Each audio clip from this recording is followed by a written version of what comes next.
came out. You had a book come out.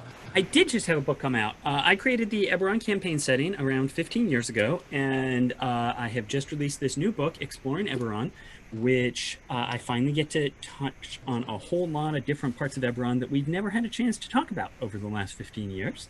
That is available on the DM's Guild at dmsguild.com. And if you have any interest in Eberron, you can find out all sorts of cool stuff there. I think we may have a giveaway on the stream later. And if you have no idea about Eberron, this is your chance to find out. But we are also going to play a game today because it is Quarantinapalooza 20, and anything that has to do with 20, has to be D20. Yes. So we are going to play some Dungeons and Dragons, but I'm calling this Kitten Slay Dragons because this, of course, is in the kitten realm, and all of our players here are, in fact, cats. How does this work? We don't really know. It's a realm where cats are adventurers, and that happens, and just deal with it. But I would like to take a moment to introduce all of our various characters. So let us start with the amazing wizard Cato. Cato, would you give us a quick introduction and describe yourself? Yes, it's actually Cato. I'm Cato Sicarius. Quite all right. The mistake is very common. There's my wizarding hat. I'll see. Oh, very nice. Very nice. Wow. You are a wizard. I'm extremely proper. I am classically trained, soon to be a magician queen, and I'm sure whatever missions we will embark upon, we will be successful as long as me, Cato Sicarius, is in the lead.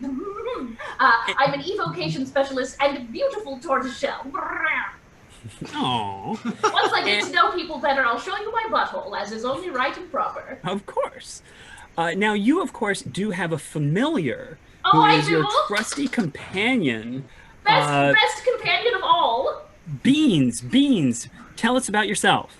The more you beans, the more you chew. Meow, meow, meow, meow, meow, meow. Hi, I am Beans, and I am Cato's familiar. I am an adorable calico kitten with wings, and I flutter around, and I pee on things. Adorable is my thing. It would be your middle name, but you only have one name, so it can't really be a middle name. Okay, all right, But yes, meow meow. I flutter around and take care of my. What is it? If I'm a familiar, what's my? I'm your wizard. You're my wizard. Okay, yeah. Also, I have not played Dungeons and Dragons in a while, so.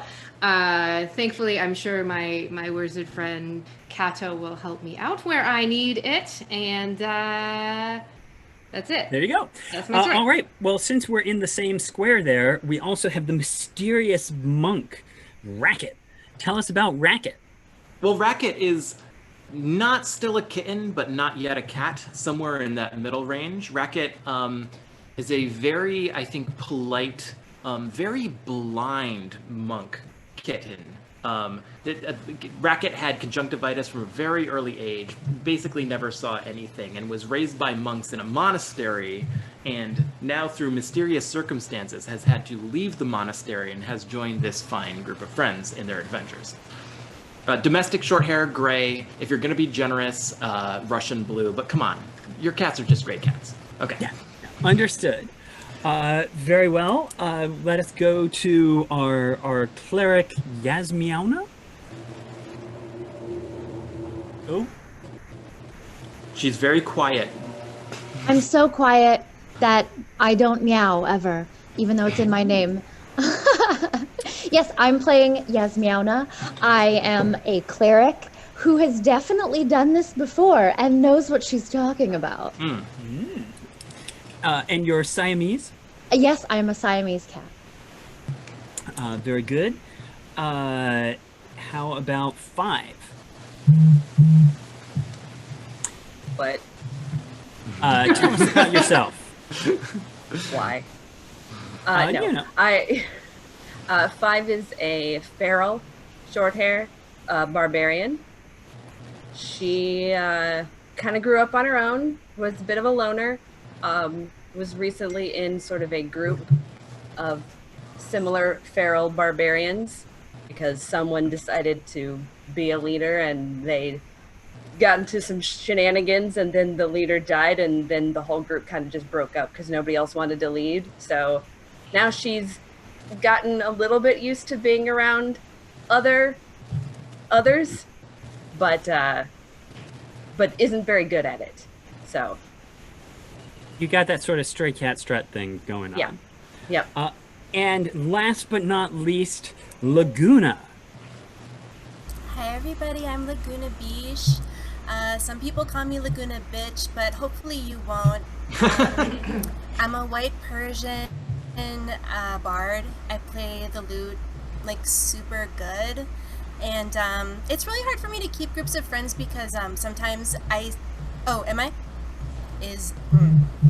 have to think about this for later. Is that better? No? Not better? Hold on 1 second. Please excuse me. All right. While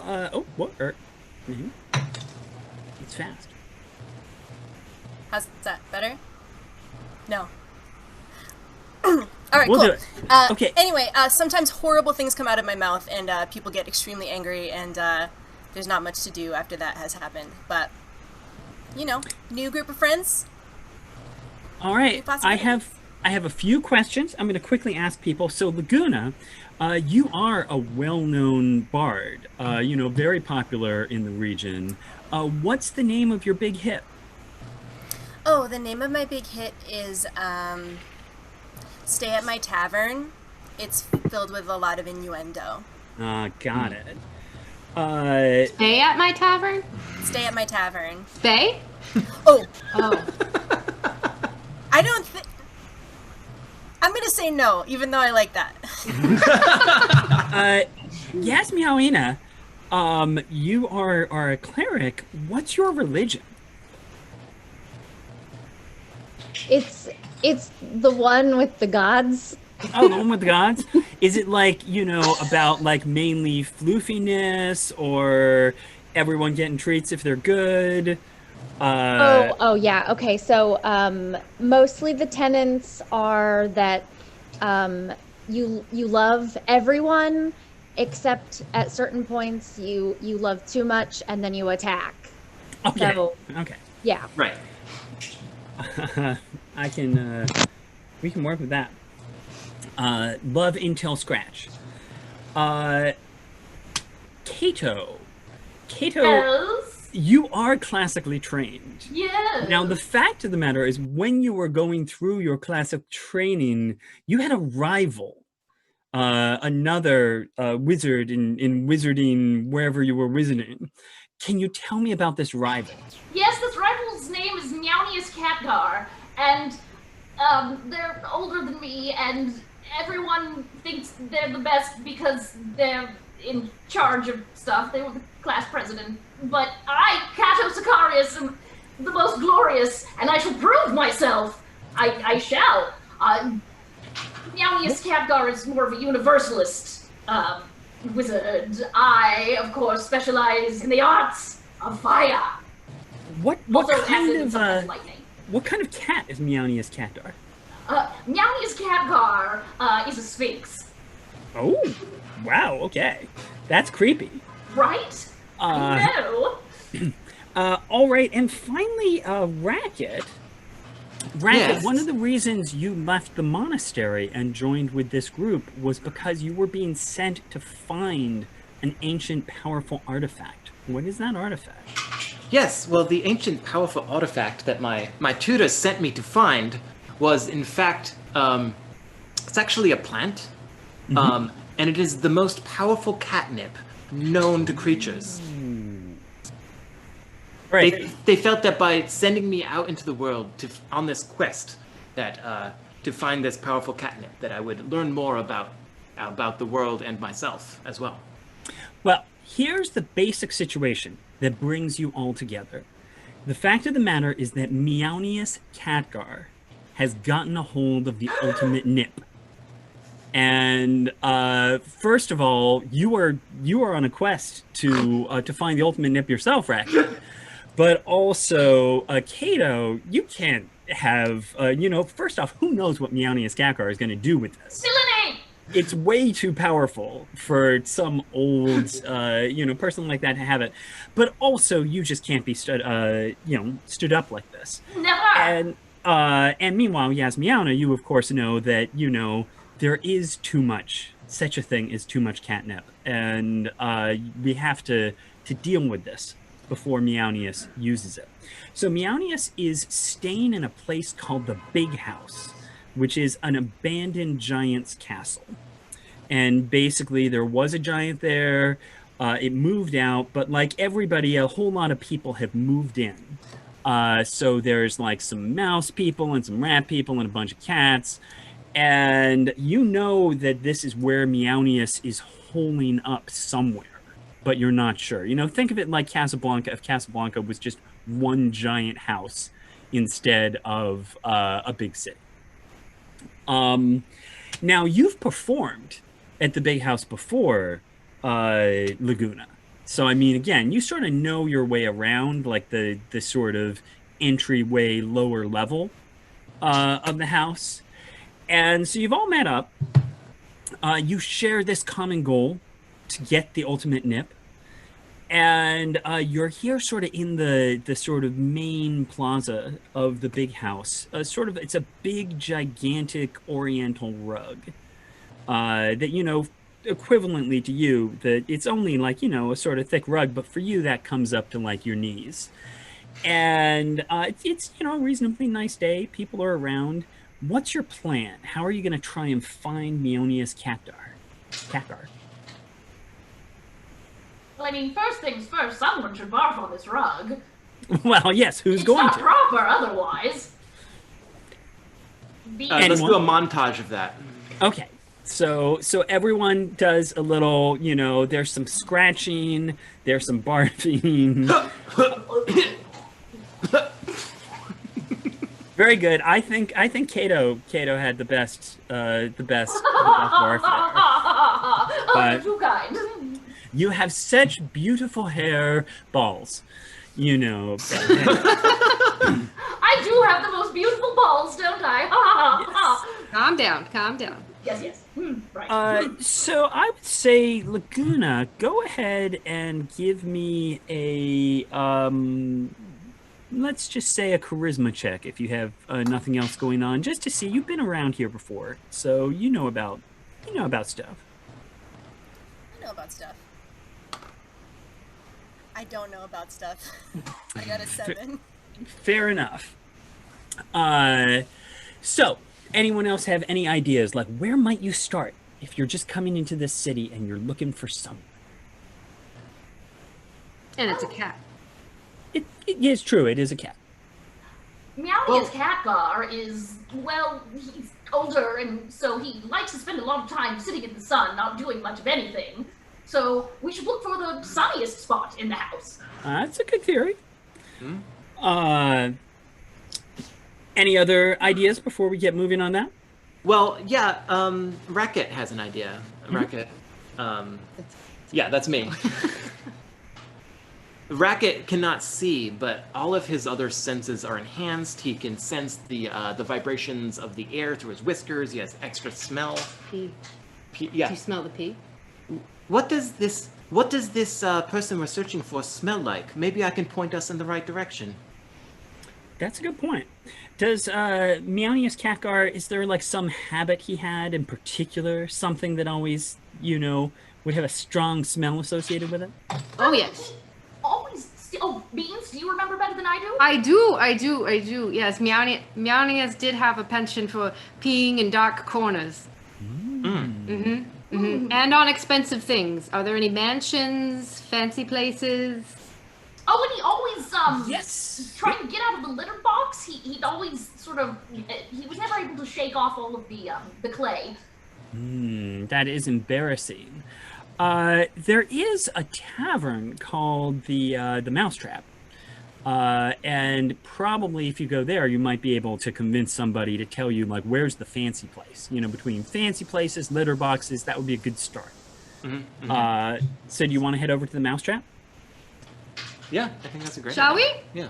And, yes. and you've been to the mousetrap before, certainly, Laguna. You've done some performances, so you know a person or two there. So you get to the mousetrap. It's pretty dingy. It's mostly mice there, and I don't know how you feel about mice, but mice are the halflings of the cat kingdom. You know, they're smaller than cats. Generally, they don't like to cause trouble, you know, I mean, but anyhow, so it's the chairs are a little small for you. They mostly serve cheese. At the same time, you do get when Laguna shows up, you know, a number of people are like, Laguna, give us a song. We want to hear, you know, stay at my tavern. Do you give people a performance? These are people too, you know. So I just get out my lute and I just play like, you know, like first person chorus because like I'm not on contract right now. So Understood. Give me a performance check. okay, I think you have a +5. natural 20. Wow. Wow. What is so amazing about this performance? Let's see. So one thing about performing for mice is that you can like kind of do things a little smaller. Like you don't really have to like really what's that word, project. So it's like an extremely intimate performance of Stay at My Tavern. There's like a pile of mice in front of me by the time I'm done. Yeah. I mean, I gotta say, you all know Laguna, you know, and you said, but this just sort of comes out of nowhere. And it is just this truly just soft touching, really pulls your heartstrings. And again, by the end, there is just a room full of mice just staring, you know, tear running down someone's eyes, and you just own this room. So what do you want? So after the significant applause has died down, I'll just kind of pick whoever is near me and say, you know, my friends and I are looking for a really powerful sphinx who's not very nice, and I was just wondering if anybody had seen someone like that, because we're just trying to have a conversation with him. All right, well, there's Mickey, and Mickey says, oh yeah, I know exactly who you mean. I've heard bad things. Bad things. He's very dangerous. Oh, he's a bad man. But yeah, he's been messing with a really bad crowd. They're upstairs, and it's down by the closet. There's a hole in the wall, you know, by the supply closet, and I think it's a gang of rats. It's Vinny, Whiskers, and they're running some kind of operation for the bald guy. And I'm just saying, they're pretty mean, though. I'd be kind of careful. I know they're working on something really dangerous that they were talking about. So I'd be careful if you're going to go in there. Happens to Murgatroids. We should be really careful. All right. Anyone want to grab a drink or anything while you are here in the mousetrap? There's some good cheese, you know. Milk? I do love cheese, but it wouldn't be proper. They do have some milk, sort of, you know, on the top shelf, you know. But yes, anything you would like to do before you head upstairs to try to find the rat hole. 5 is standing very still, kind of off by herself because it's very hard for her not to try to eat the patrons. They do look delicious. They do. I'm just saying, they look, Mickey they there look really is good. sleek. Yeah. So, but I think 5 joined this group. I've just decided because she heard Laguna perform or saw Laguna perform, and so she is kind of fangirling over Laguna, and so therefore, because Laguna gave such a good performance, it's like, these are her fans. I probably shouldn't eat them, but it's real hard. So That That makes a lot of sense.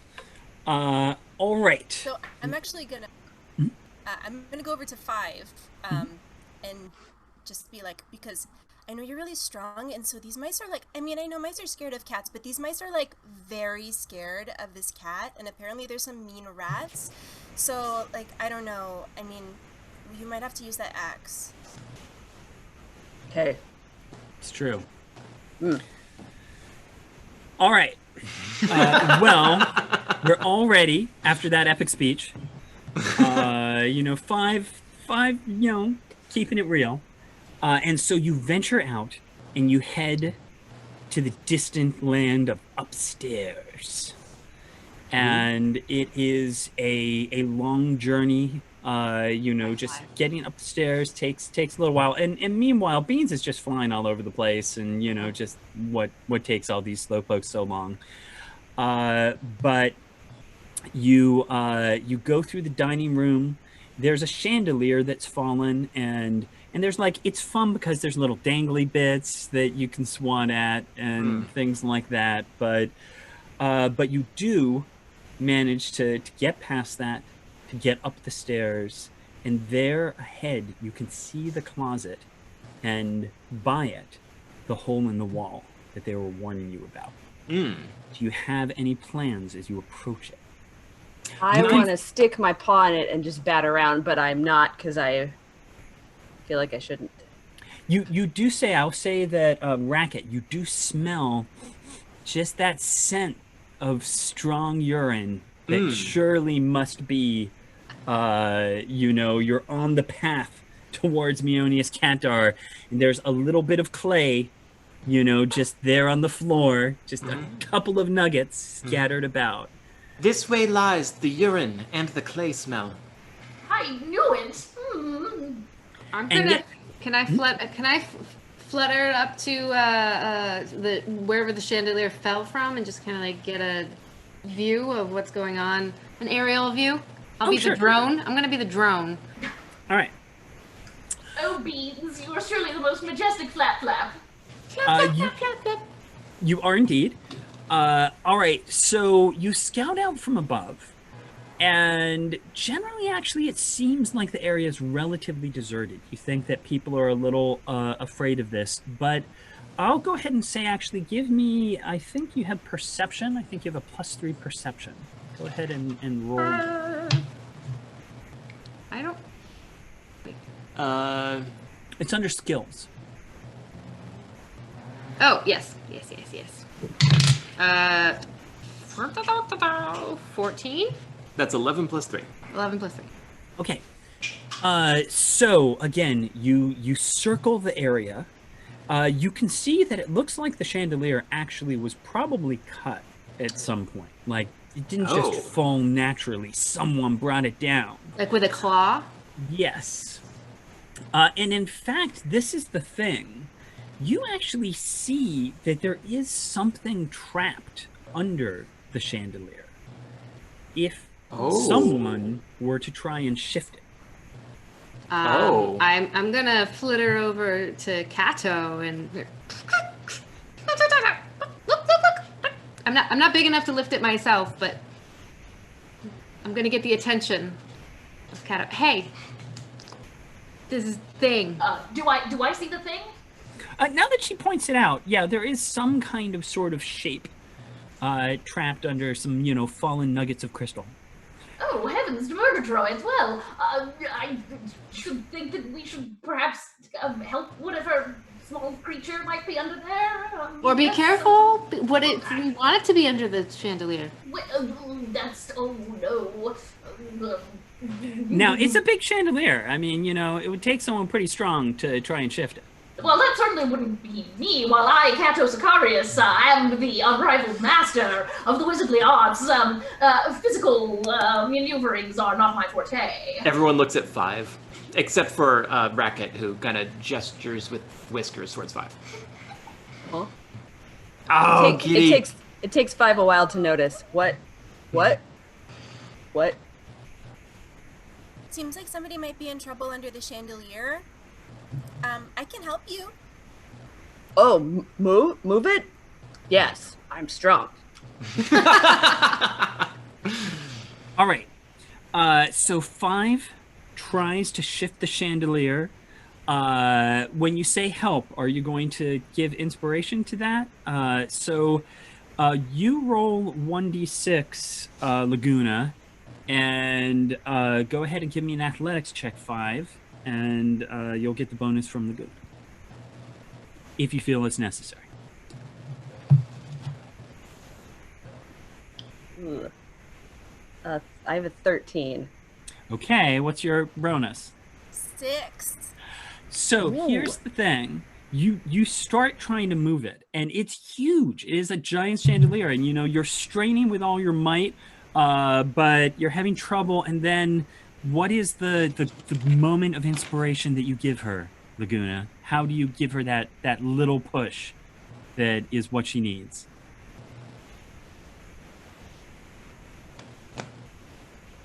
So I see her kind of struggling, and I just look at her and I say, 5, when you use your muscles, you just look so impressive. I just love seeing you use your muscles. And the fact of the matter is, on top of that, you already said that you were kind of fangirling about Laguna. Yeah. 5. So just that little, even that little compliment, makes you determined to oh, you gotta look good here. And you pull with all your might, and you shift the chandelier, and there underneath it, you see a ball of yarn. And it starts rolling, and needless to say, you immediately feel the danger, because every cat knows that nothing is more dangerous than a ball of yarn. So everyone, please roll initiative.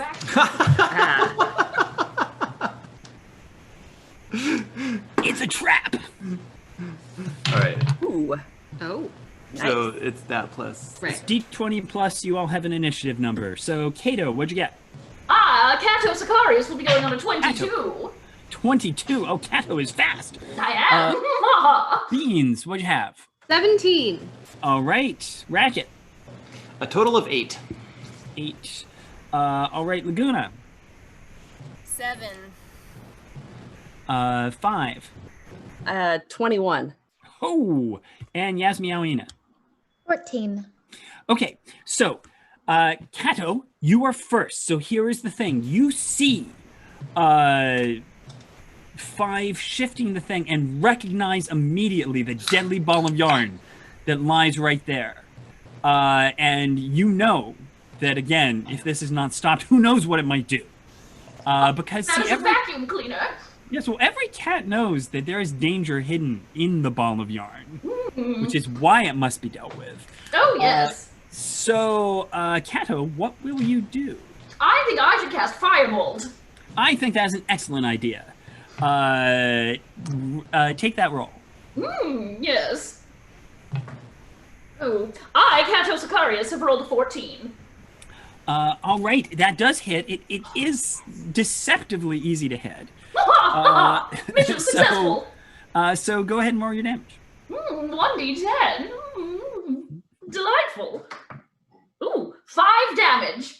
All right, so fire lances into the ball of yarn, which starts, strands of it start burning, and you hear, you don't really hear it as a voice, but you all know that the ball is squirming and crying out for vengeance, and that a tremendous anger will be had. And in fact, it starts quivering a little bit. That is just very distracting, the rustling of the strands. And so, in fact, 5, go ahead and make a wisdom saving throw. Okay. Ooh, 11. 11 just makes it. You basically, part of it, you're just for a moment, you're just distracted by it, and you just want to just ignore everything and just play it, but then you're like, nope, focus. This is a deadly ball of yarn. What are you going to do?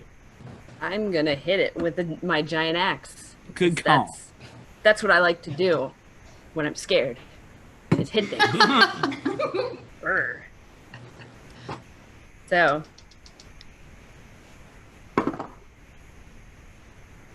Ooh, 9. That is with my. That is with my +5 to hit. So it's distracting. Now don't forget. I still kind of want to play with it too, though. Well, so I'm.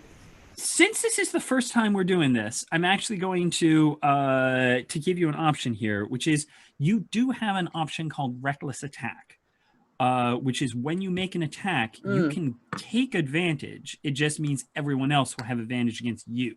So I'll let you do it now. Normally, you'd have to have declared it ahead of time. Do you want to be reckless? Which would mean you get a second roll, or do you want to play it safe? You know, I might, just because I almost got sucked in by it, so that kind of made me a little frantic to hit it. So I think I will be reckless. Okay, so take a second roll, but it does. Let's see if I do any better. Ooh, that is much better. So 21. That is much better. So go ahead and roll me some damage. Okay. I do, 13 damage. Wow. Okay, so you tear into that ball of yarn, and again, it doesn't really make noise in the way that, living creatures make noise, but you feel some satisfaction as you tear through the strands, but now it is angry. And so it lashes out at you, just sort of rolling forward. And again, as I say, the thing people don't know about balls of yarn is they've got really sharp teeth, like in the yarn. And so it is sort of throwing out tendrils to try and pull you in and bite you. And let's see what happens. It gets advantage because you were reckless. I was. And I gotta say, I had a 19 and an 18 there. So either one of those would have been pretty good. Yes. So it does, in fact, rip into you for 16 points of piercing damage.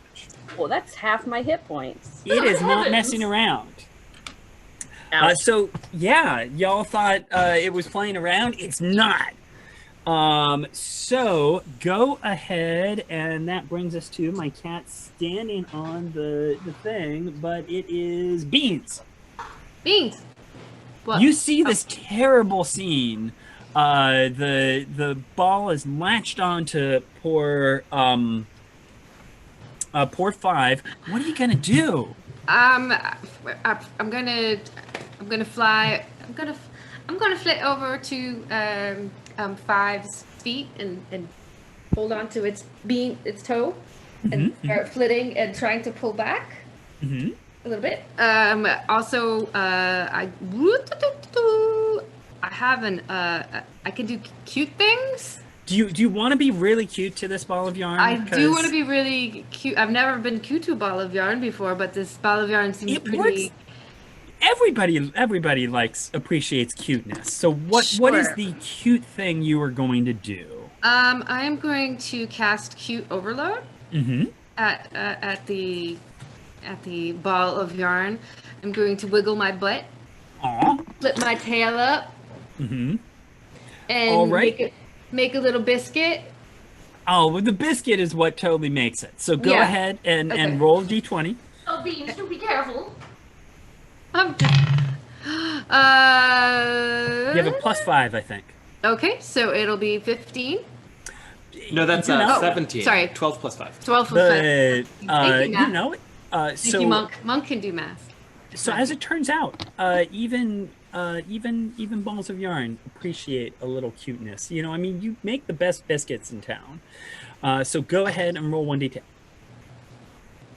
Which one is the d10? I was just searching. Isn't this? You roll a d20 and just ignore the ones. Either one. No, this is. Nope, that's another d12. Hold on. Too many dice. The problem of D&D. I think it's that one. It could be that one. Yes. Sure. Go for it. If you roll over a 10, we'll know something is wrong. Okay. 5 plus 5. So it's just 5. Yes. Okay. So the ball of yarn is tearing into 5, and Beans shows up makes some little biscuits, and it just kind of like, oh, it sort of takes a little of the fight out of it. But we then come to Yasmiana, and Yasmiana, go ahead and give me a wisdom saving throw, which fortunately you're really good at.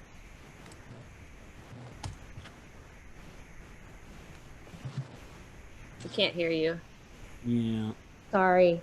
So I roll this d20 and add my wisdom saving throw to that? Yes, you have a All right. line that says saving throw, Perfect. and you... Okay, so I rolled a 6. My wisdom is +5, so 11. 11. Okay, you just made it again, so good job. It Good. again is very distracting. You really kind of just want to stop what you're doing and just play with the yarn, but you remember that there is some focus. So now it is up to you. You could try some sacred flame on the yarn. You could heal 5. What are you interested in doing? I think that I would like to go up to 5 and rub against her, maybe lick her a little bit, and cast Cure Wounds. I think that's an excellent idea, because this is a very dangerous ball of yarn. It's very scary, Are you going to but use also enticing. Very much. Are you going to use first level or second level spell slot?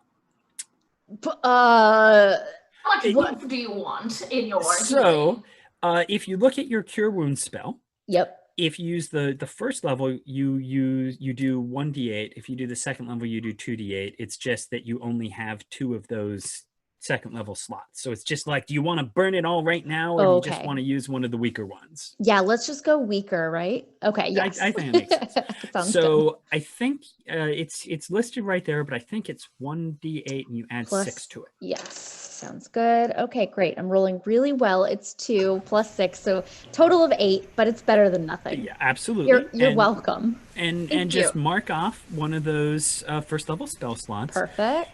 And it's a sweet moment, really. And then Racket, go ahead and give me a wisdom saving throw. Yeah, okay. So I'm going to roll a d20, and I'm going to add to that my +3 for... Oh, wait. I think you Saving might be throws. really good at wisdom saving throws if you look at your saving throw. Yeah, no, I don't have a wisdom saving throw. Okay, well then it's just your wisdom modifier. Okay. In that case, it's 6 plus 3 is 9. Okay. Well, it is incredibly distracting. Like, even though you can't, this is the thing, you can't see it, but that means that you can hear it. And you hear the rustling of the strands of yarn against each other. And this means you just for a moment lose your focus, which is especially embarrassing to you, a monk. Well, but Racket has never experienced this before. Racket is new to the world, so, this happens. Yeah, and that's the thing, is that you you find yourself just actually lost in the blissful sound of the, you're contemplating it. And so I'm afraid you are just sort of distracted by the beauty, actually, of the whispering yarn. Yeah. So hopefully you'll get that back together, but I'm afraid you missed your turn. Okay. Which brings us to Laguna. Laguna, you also must make a wisdom saving throw. Okie dokie. Okay, 19. You're fine. All right. So it's only, again, when you can see it, it's a ball of yarn. It turns out that when you can't see it, the yarn is even more mysterious and magical than we can normally imagine. And so you make it through. Now you are all standing around, and the ball of yarn at this point basically was already focused on 5. Yasmiana is right there, and it just kind of tries to roll over both of you. So let's see how that goes. And it does. Now that's not quite as intense as when it sort of lashed in and pulled over you. But what I do need, and I'm sorry to keep making you roll some dice, but I need you to make dexterity saving throws. The two, Yasmiana and 5. 5, you have advantage. I get on advantage, dexterity saving yeah. throws. Yep. So I don't think you have a bonus there, so it's just your dex modifier. Yes. Ooh. Yaz. Nice. And I'm looking for a 12. I got a 19. You're fine. I got a 10.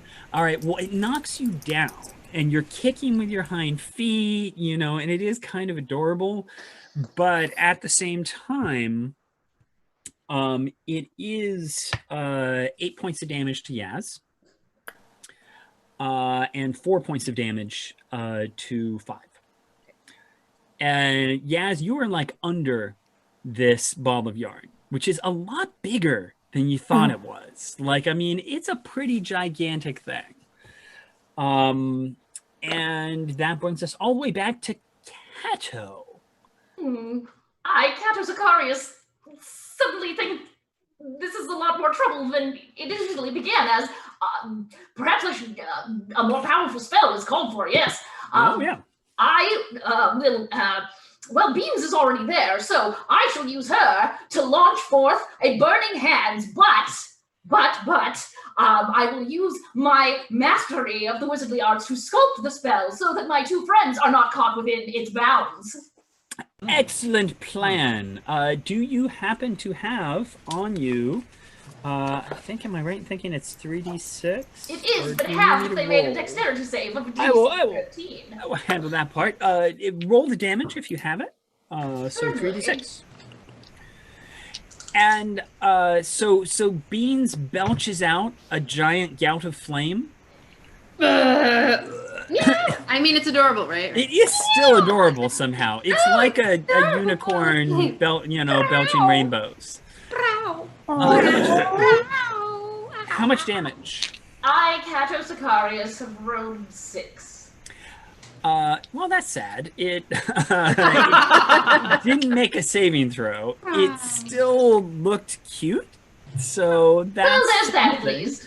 It's on fire. There's the smell of burning polyester, and it's not very pleasant. But you all know, again, at the heart of that ball of yarn is the real treasure, the piece of magic that you must get to. So 5, we're back to you. I'm pretty pissed now. Yeah. So I'm gonna enter a rage. Good idea. Because I'm mad that I got hit, and also that my nice friend who healed me also got hurt. Mhm. So I'm not happy. And so what's rage look like for you? Like, does your fur stand up on edge? I mean, like, do you bulk up, or are you just mad? Yeah, I feel like I'm pretty scary looking in general. I'm covered in scars. I'm missing part of an ear. I've been through some stuff, but yeah, I think it's just I kind of just Get pop up, some hissing on. Yeah. All right. and try to hit it with my axe again. All right, go for it. Are you going to be reckless? No, Okay. I am not. It's not too hard to hit, you feel. Ooh. That is a 24. Yeah, okay. Okay, that'll hit. No, it doesn't hit. It's Damn a it. ninja. But no, that'll hit. Roll that damage, and don't forget you get a +2 because you're raging. Yes. So 11. Okay, so let's take a moment and just quickly revisit the scene here. So 5 went up to the chandelier, shifted it, unleashing this ball of yarn. I was gonna this say that's also hellish why ball I'm of pissed yarn. is because I let it out Yeah. and then And immediately it latched onto her, did terrible damage. Yasmiana ran up and healed her, but then it swarmed over both of them.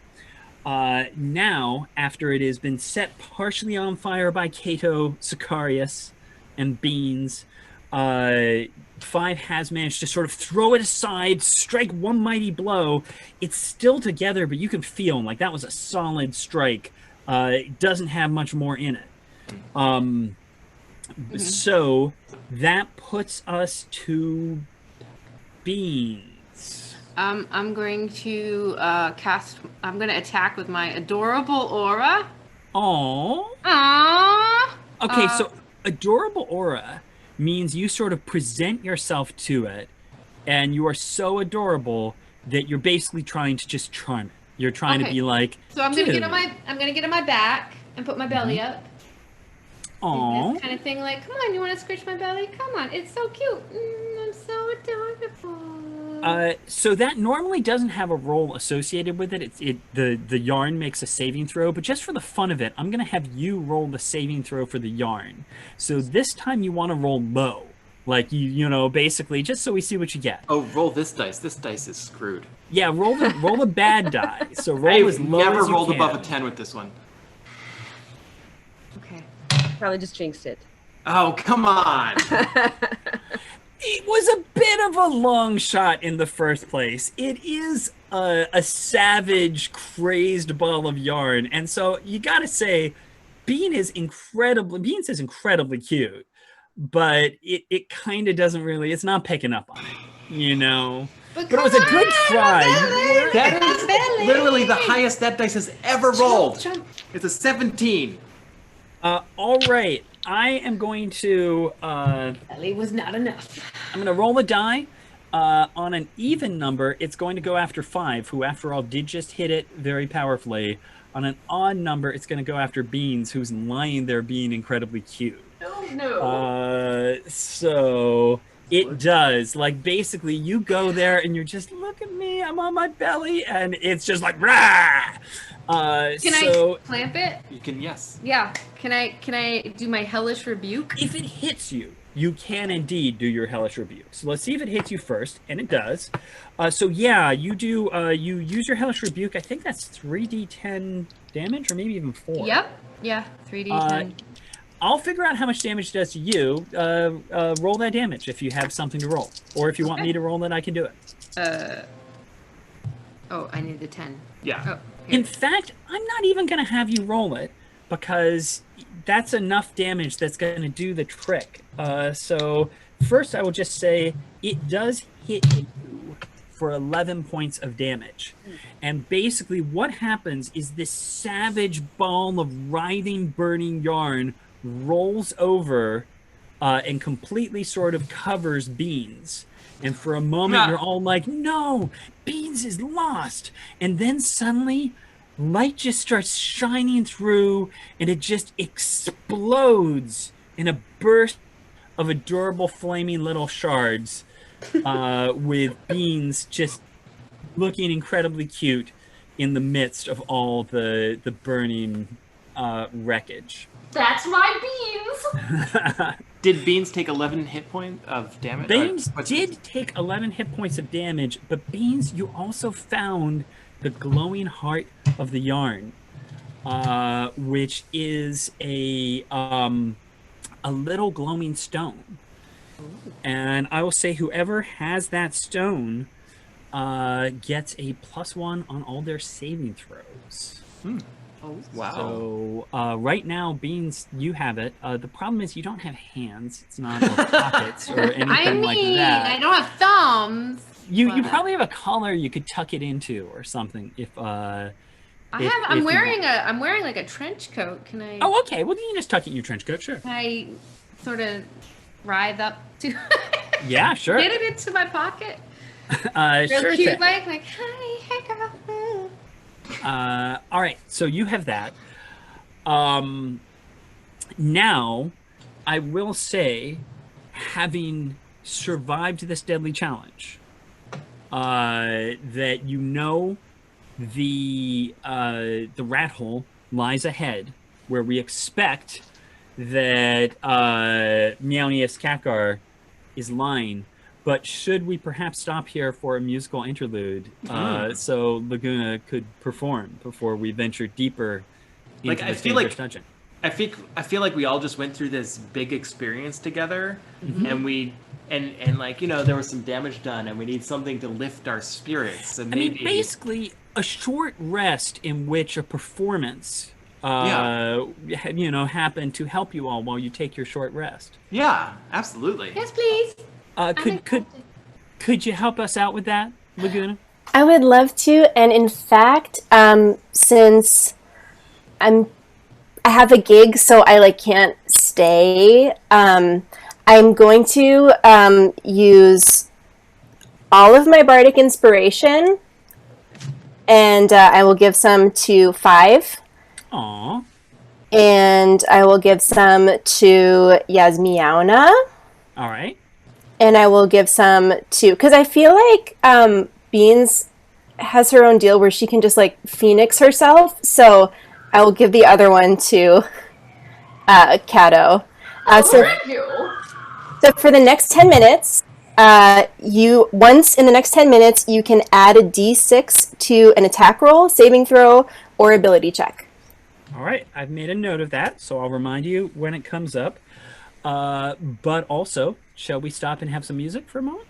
Absolutely. Hi. And if you'd like to introduce yourself as yourself, please feel free. Yeah, great. So first of all, I'm so happy that I got to do this. I've never gotten to play as a cat, D&D with a cat before. Anyone who's watching, Eberron is a great world to play in. It's so good, and the new content is fantastic. So please check it out. Keith didn't know I was going to say that. I didn't. I was about to say, it doesn't have as many cats as we've got here. But thank you. I appreciate it. Yeah, it's so good.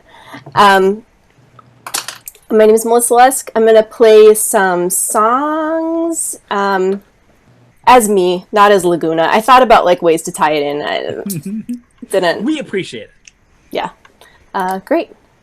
I'm just going to switch my mics over. Boop, boop, boop.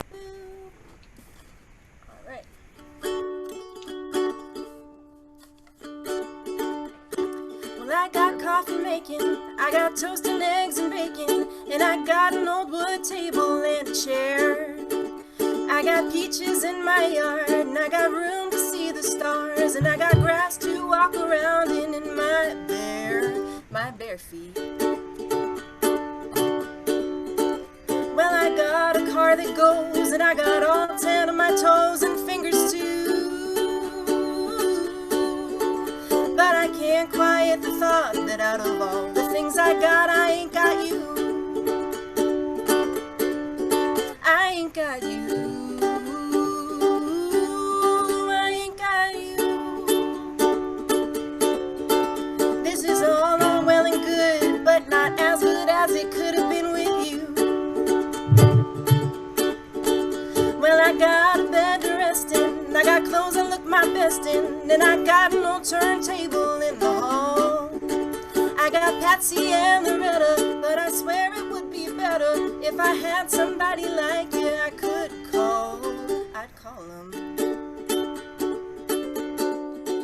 Well, I got my favorite hat, cause you know we all need that to make it through. And I got a family tree, but there's a spot right next to me that's made for you. It's made for you. It's made for you.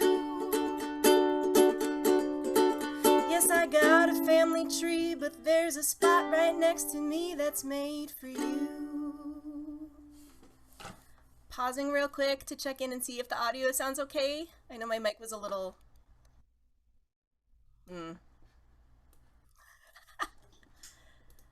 Great. Thank you for adjusting your own microphone settings at home. This song, so I have a 4-year-old, and that comes with a lot of what we call big feelings. This is a song about how sometimes I deal with big feelings.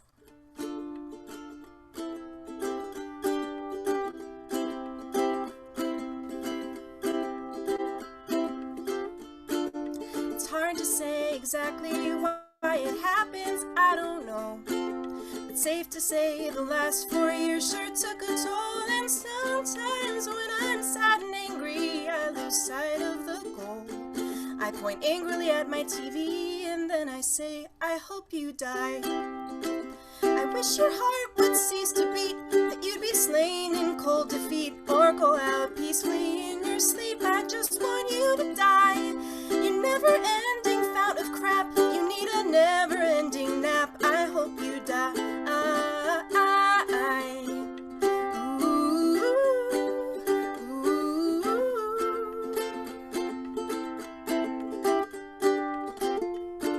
It's not exactly something to be proud of, yeah, I know. But the next 4 years may take an even bigger toll. And sometimes when I get frustrated and lose sight of the goal, I stare into my phone and whisper low, I hope you die. I'm not a witch, it's not a spell, but if I were, you know full well that I would try. You architect of misery, you are a stain on history. I hope you die.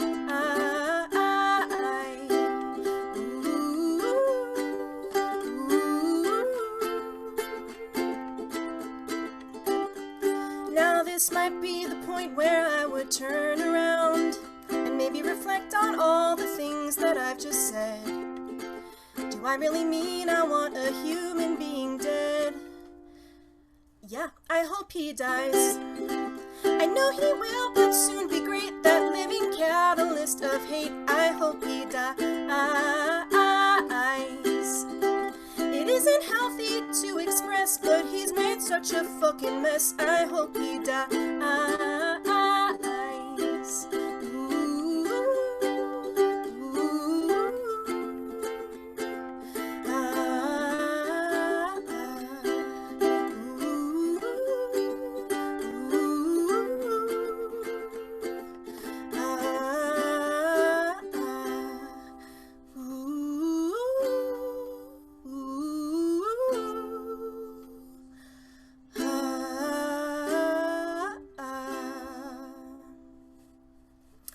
So, as I'm sure you can imagine, that song is about Sir Patrick Stewart. It's not. I love him so much. I love him as much as I love Star Trek The Next Generation, as much as I love fan fiction, which is why I am taking this opportunity to show you this incredible novel by John Vornholt, which my husband found on the street. And it takes place on a planet where everybody wears a mask.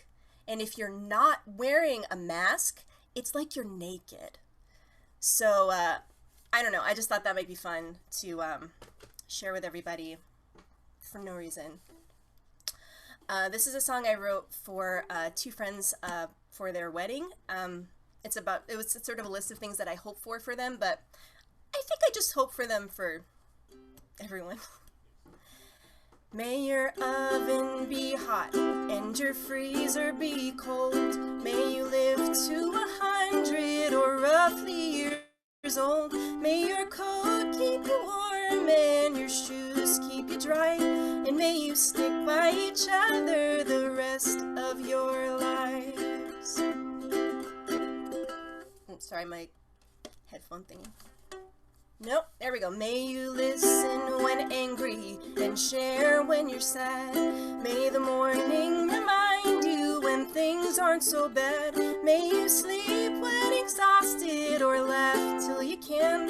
And may you always have space in your hand for a hand. 'Cause life is long if you're lucky, and it seems like you are. And life is also fucking terrifying, but you've brought each other this far, so that's a good sign.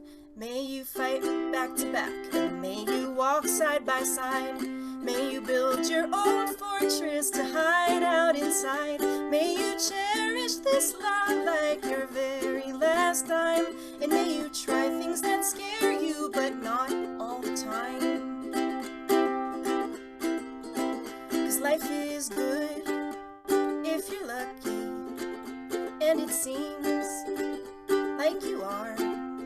But life is also fucking hard sometimes, but you've stuck together this far, so that's a good sign. And if your freezer overheats or your oven goes cold, if you're well or you're sick, if you're broken or whole, let your love keep you warm and your shoes keep you dry, 'cause you'll still have each other the rest of your lives. You will still have each other the rest of your lives. You will still have each other the rest of your lives. This next song is written by Rebecca Sugar. It's from Adventure Time, which is a very important show to me. I did the Star Trek intro and then I didn't sing the Star Trek song. I was like, as I started playing, I was like, that's weird that I brought up that book. I wonder why I did that. This song is about Star Trek: The Next Generation. Oh, lordy. Dan and I have talked about this song. There's plans. Put your hand on my hand, lay your head upon my shoulder, touch your glass to my glass, and your lips to mine. Rest your feet on the couch, let me put my arms around you, hit the light, hold me tight, turn the Netflix to the next season of TNG, make it so we can engage. I'll call you Will if you want, I'll call you anything but Wesley, you call me Beverly, 'cause I make you feel better. Be my chief engineer, give the thrusters all your power, whisper sweet what you see, electromagnetic radiated symphony through that visor thing on your face. 'Cause I want to seek out new galaxies with you, and I want this night to last a light year. Pick me up, take me out, I have had it with 10 forward, we could do something new on the holodeck. Computer run program of 21st century home with living room, sofa too. Are your sensors picking up the racing of my heart? Tell me when we can start to engage. 'Cause I want to seek out new galaxies with you, and I want this night to last a light year.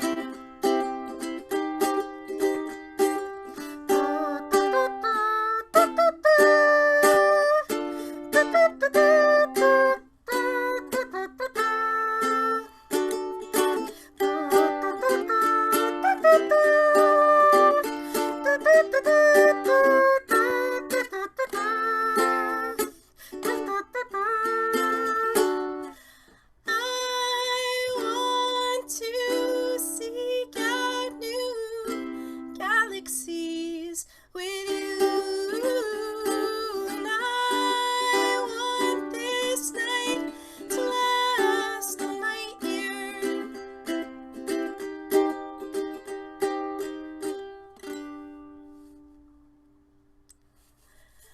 That would have made so much sense after the book thing. It's okay. It's okay. This song is written by Rebecca Sugar, and it's from Adventure Time, and I love it very much, but she knows way more complicated chords than I do, so this has historically been interesting to play. See how we go. 1, 2, 3. Let's go in the garden, you'll find something waiting right there where you left it, lying upside down. When you finally find it, you'll see how it's faded. The underside is lighter when you turn it around. Everything stays right where you left it. Everything stays but but it still changes ever so slightly, daily and nightly, in little ways when everything stays.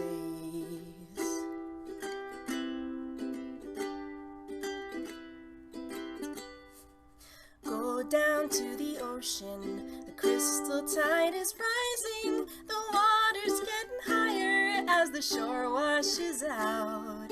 Keep your eyes wide open, even when the sun is blazing. The moon controls the tide, it could cause you to drown.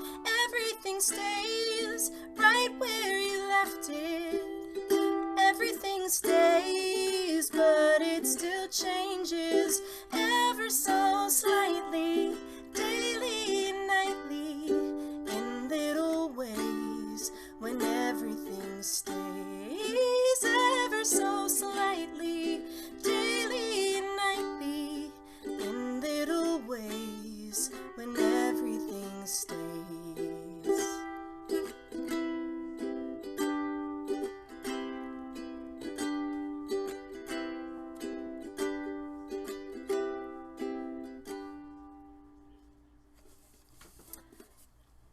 Highly recommend. Check out that song elsewhere. I'm about to play my last song, but before I do that, I want to cast Cure Wounds at 2nd level on 5. And that is going to be, alright, 14 points of healing. Oh. I'm totally healed now, and also, if I wasn't fangirling already, let me tell you, I'd be over. I don't know that I can more, but. Oh, that's so nice of you. Yes. I've practiced so much I made myself hoarse, which is like such a rookie mistake, but I haven't gigged in since January. So whew. And I'm gonna do it again for Yasmiona. Oh, I'm sorry, it's not as good. That's okay. I'll take it. That is 7 points of healing for you. Thank you. Absolutely. I play a cleric in my other campaign, so I'm like, who needs stuff? I'll give you the stuff. I wish there was anything else I could give you. All right, this is my last song. It's a song about wishing you were with someone and, you know, just waiting till you can again. So hopefully we'll see each other again at some point. Well, I spent all my money trying to keep my head above the water, and now I guess I wonder why it never had occurred to me to buy a compass, take a picture of the North Star. Oh, the night is lonely, but it's desolation when I don't know where you are. If I could come home, come home, come home, then would I see you there? You tied string around my finger, signaling that I was yours alone, and I can be forgetful, but I swear if you had only asked me one time, you would know I'm in it for the longest haul. All the time goes by, but every day's a decade when I don't know where you are. Why don't you come home, come home, come home, and I will meet you on the bedside. Oh, come home, come home, come home, I only wanna kiss you goodnight. Oh, come home, come home, come home, and I'll see you in the morning. Hello?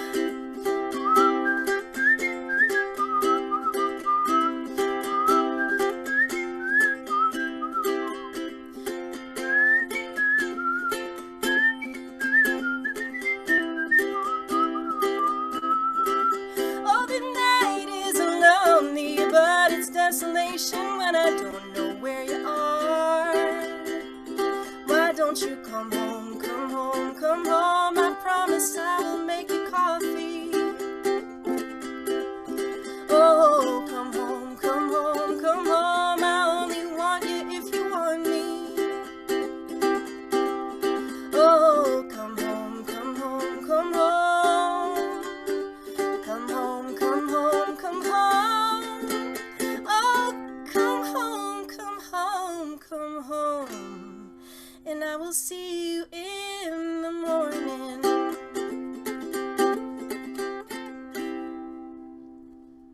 Thank you guys so much. This was so much fun. Bye. Please don't die. Or I'm going to find out. I'm going to watch it later, and I'll find out, and I'll feel horrible if anybody dies.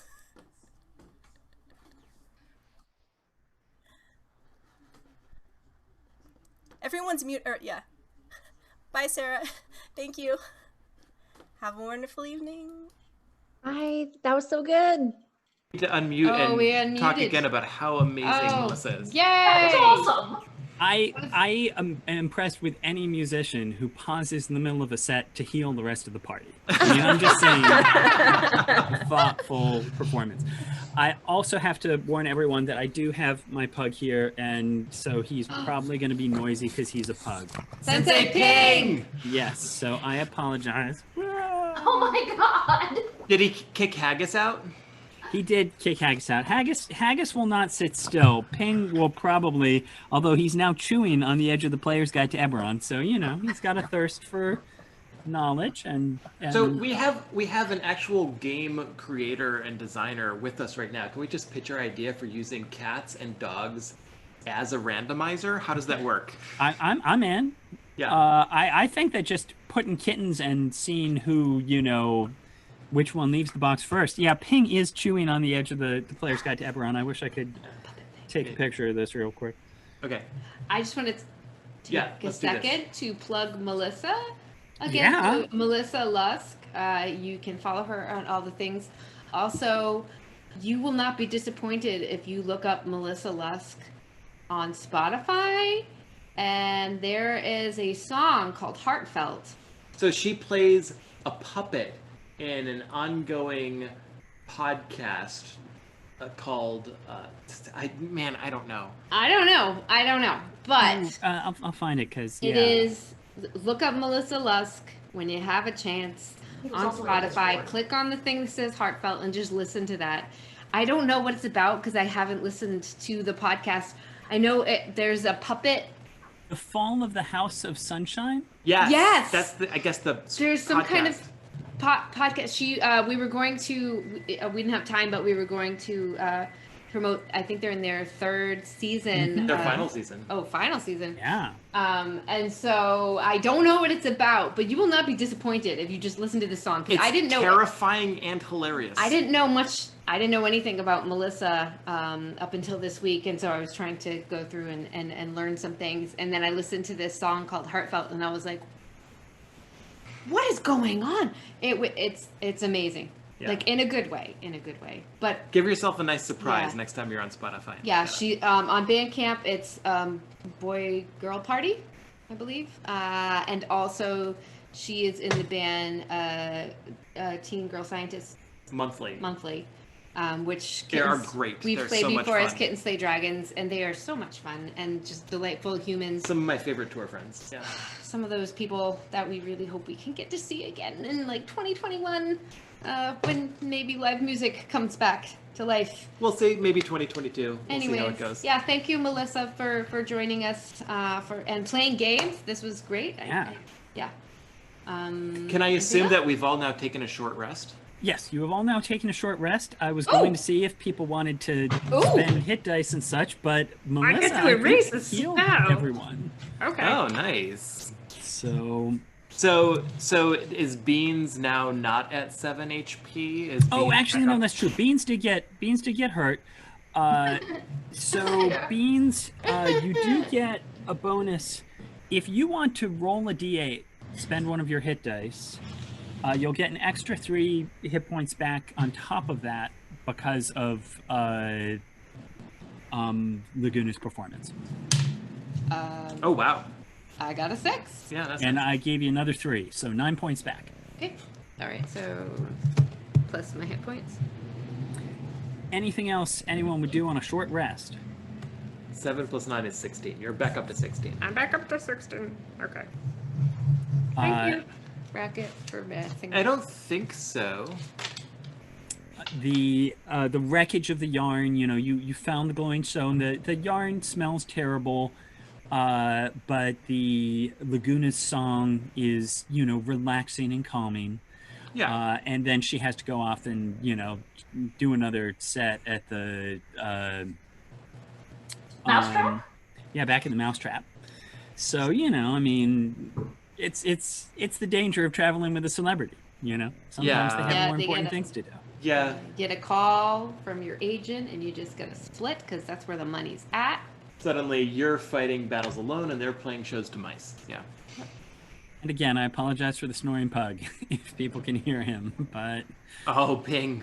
The good news is that he's being very cute and just napping, and but he's a little noisy about it.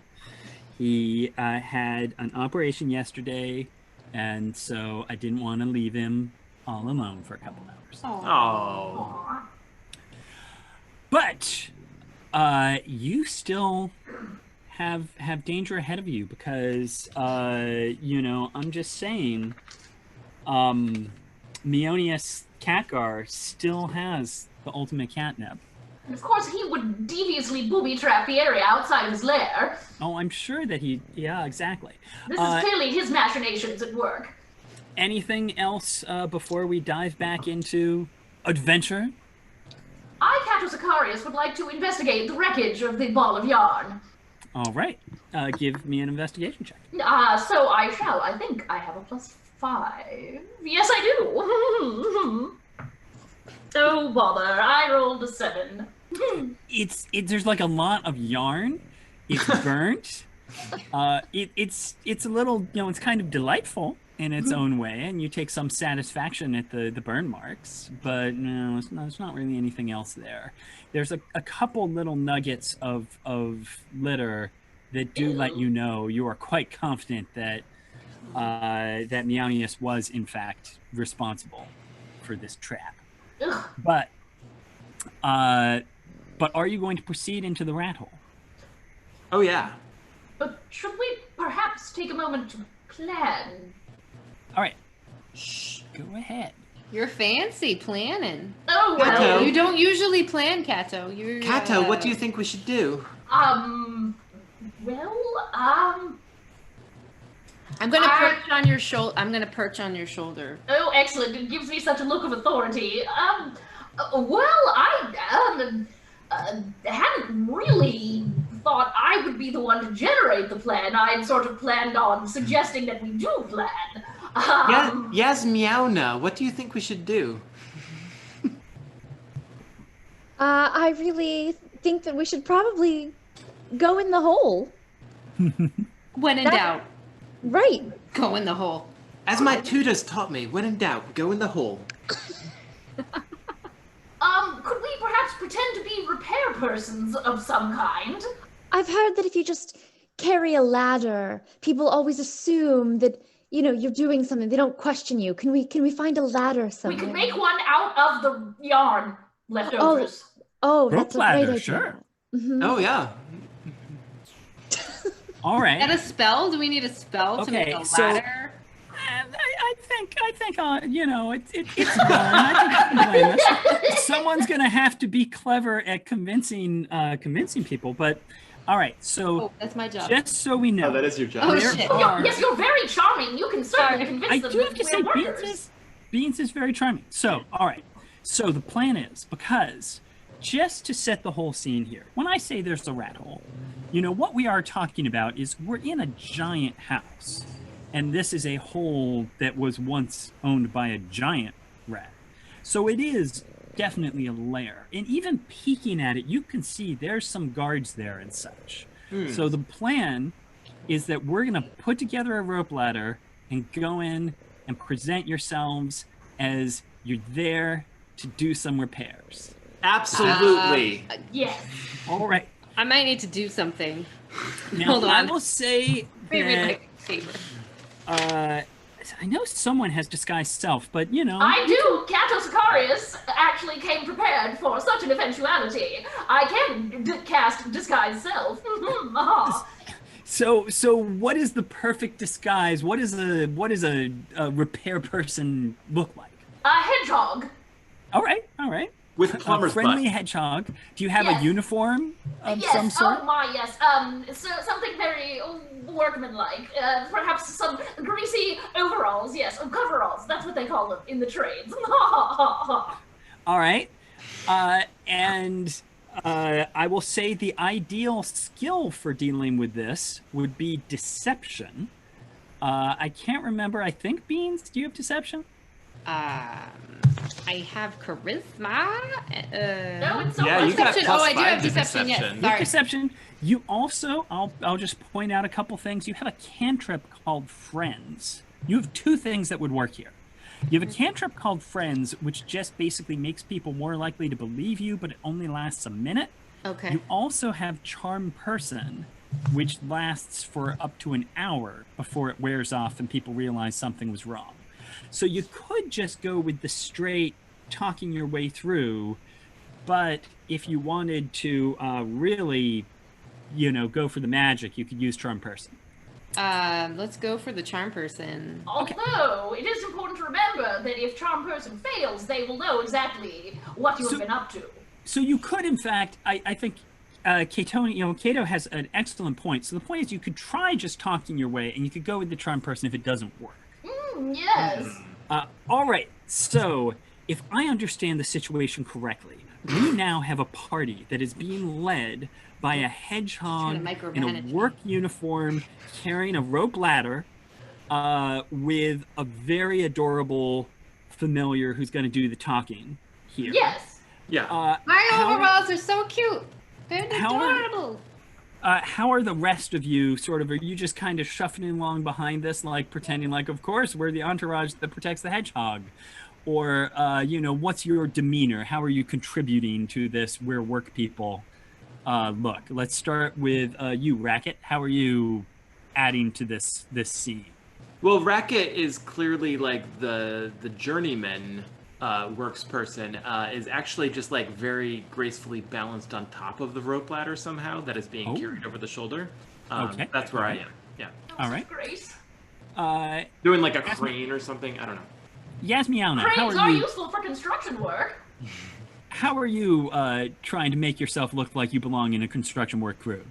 I'm going to take the role of the project manager, so I'll be following along behind and giving orders and just telling people generally what to do while staying fairly aloof and fancy. That sounds good. And 5. Floof and fancy? Yeah, a floof a and floof, fancy. yes. A Yes. floof. Fancy Yes. floof. And 5, what's your role in this work crew? I don't really understand what's going on, so I'm just like gripping my axe and looking angry, and I'm gonna need some direction if people want me to do anything different, because I don't get it. I don't get what we're doing here. So, yeah. Every work crew, it's a dangerous place. Every work crew needs a big, tough person with an axe. And you do just inherently look like you're a handy sort of person. I mean, I'm just saying.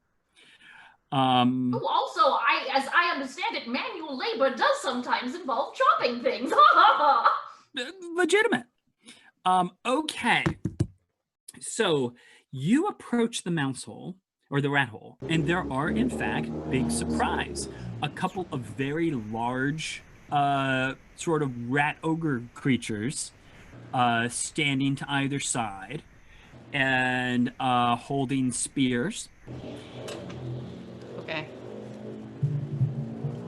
That sounds like it's my turn to do a thing. Yes, and so Cato, you approach looking very official and formal. The ogres glare at you, and I say ogres, I mean rats, glare at you. What are you doing here?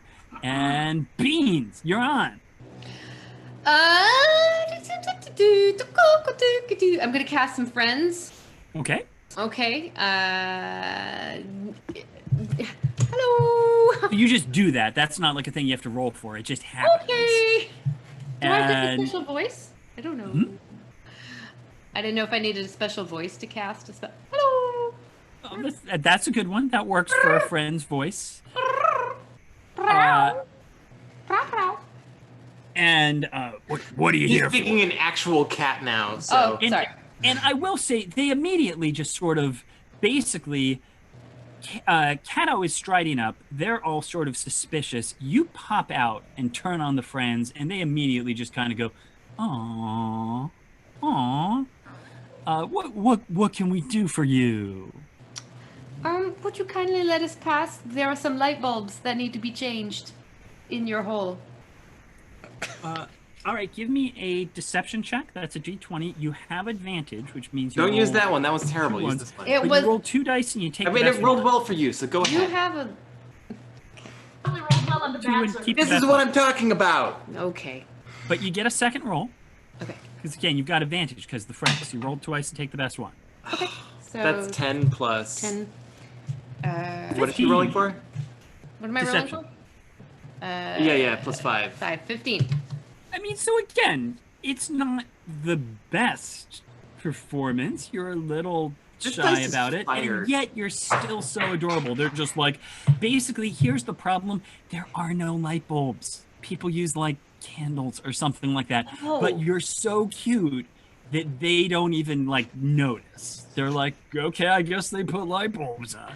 We're here to Fine. install light bulbs. Of course, yeah. That's one of them is like, oh, we don't have light We're bulbs, like- and you say that, and they're like, oh okay, well please, go Right? right on in. Yep. It's like solar panels, but light bulbs. Yep. There we are.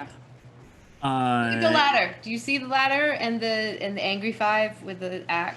yeah, and I mean, I think that's basically, one of them does look back and sort of look at 5 and just sort of like, what's with this? But then Yasmiauna is just sort of tells 5, now straighten up, we've got work to do. And they're like, and they've got a ladder. Okay. Please, about your business.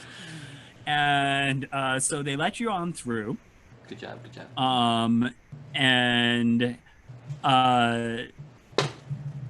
so again, you venture in here, and as I say, while it is a technical rat hole, it is sort of cavernous to the size of you, and it has been some giant beast in the past chewed their way through the wall. You can see the claw marks on the floor. Hopefully that creature is long dead. We don't know, but definitely Racket, you can smell that distinctive smell of urine coming from up ahead, the fancy litter box smell. The smell of urine is this way. Yeah, we all know is old Meownius Catgar. And a little bit of clay. You make your way past a number of guards, and there, in a wider chamber ahead of you, you see everyone except Racket, who doesn't see. But in fact, I sense. Kato and Beans are in the lead here, so you see there before you, in this chamber, a little clay pot sitting on a pedestal, and it has the greenest, shiniest catnip plant you have ever seen. And it's like a light is shining down on it. What do you do? I am immediately on edge, and so I'm looking around for threats. Go ahead and give me a perception check. I think you have a +2. I do. Oh, 12. You don't see anyone, but you're being cautious.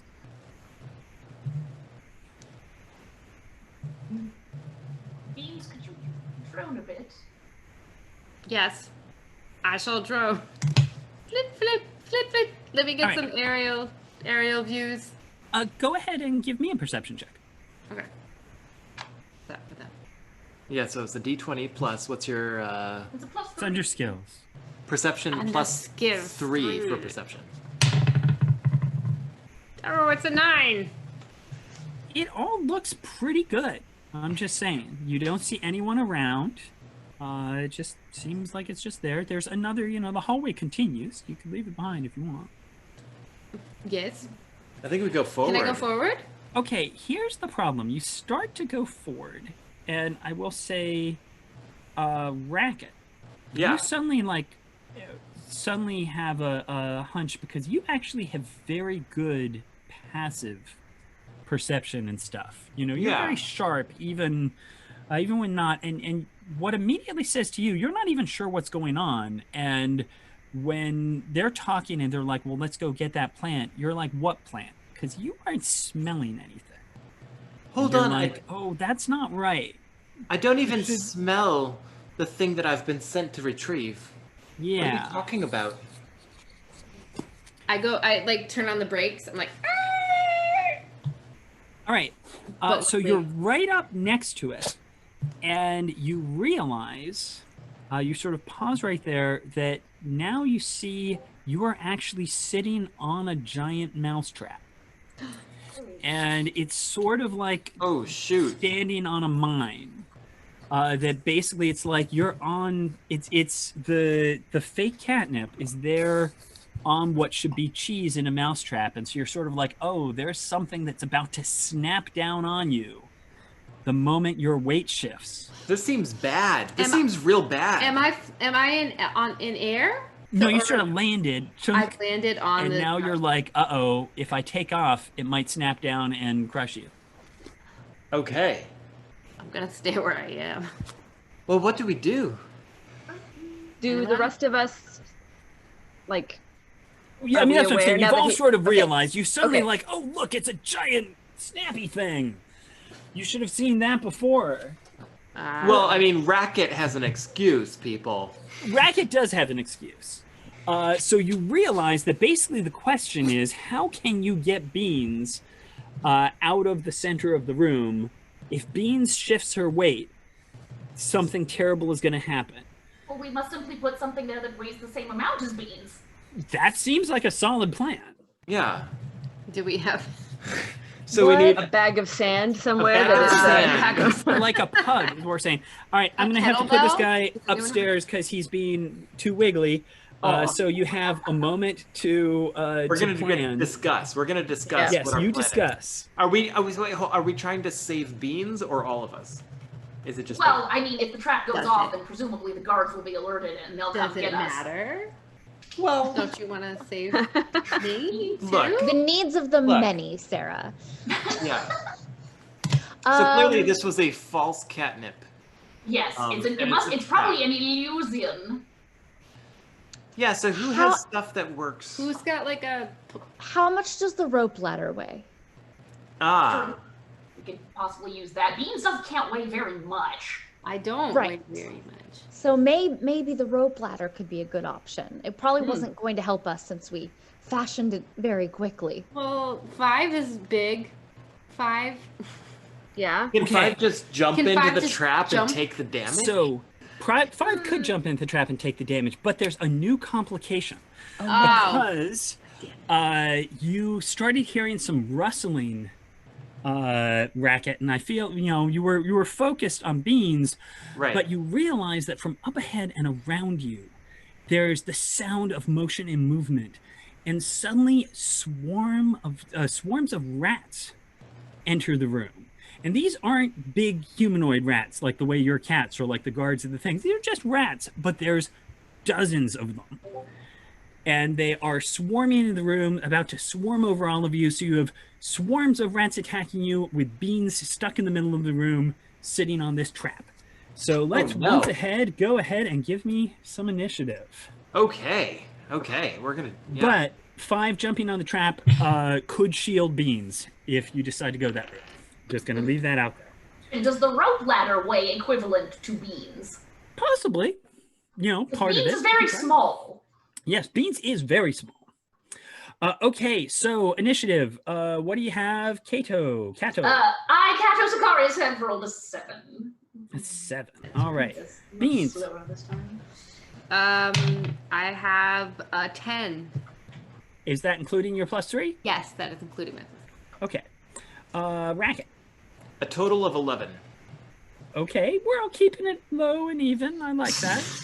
We want to go after the swarms. We want to see what they're doing. Yes, Miana. A total of 5.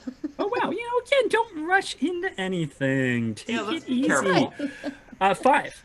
I have an unnatural 20. So, Okay. All right.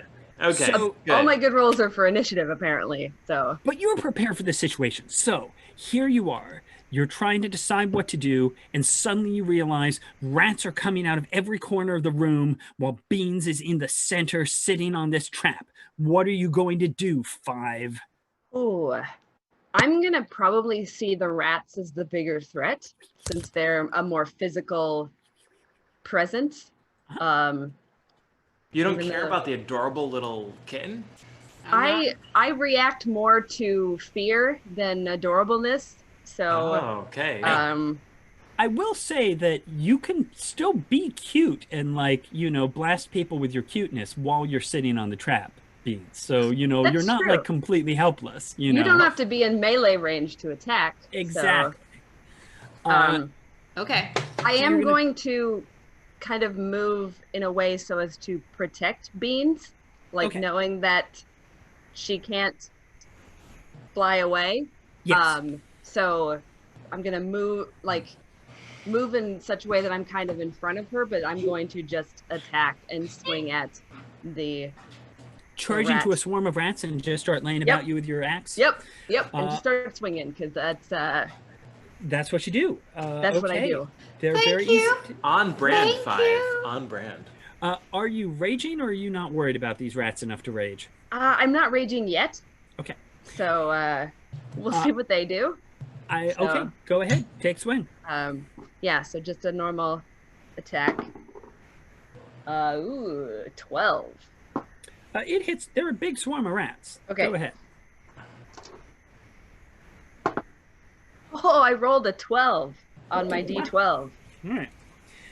Now, you start laying about you with your axe, and again, it's not hard to hit them. They're all over the place.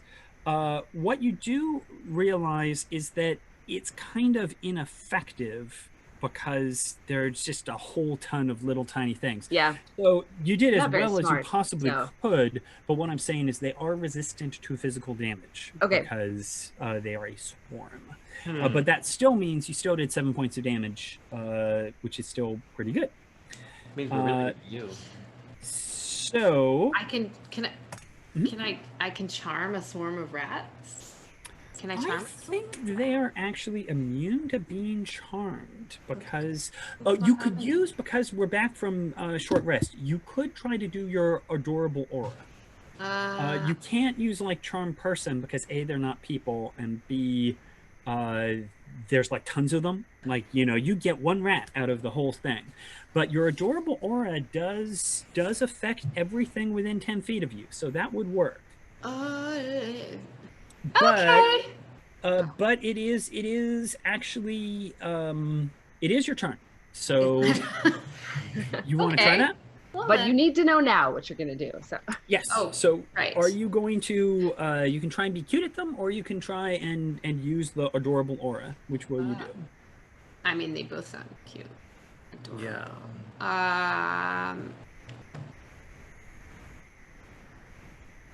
Okay. Let's do let's do adorable aura. That seems like that's the best bang for my buck. All right. So, well, actually, I take it back. I said that would work, and I suddenly realized I think that that ability only works on creatures that can be charmed.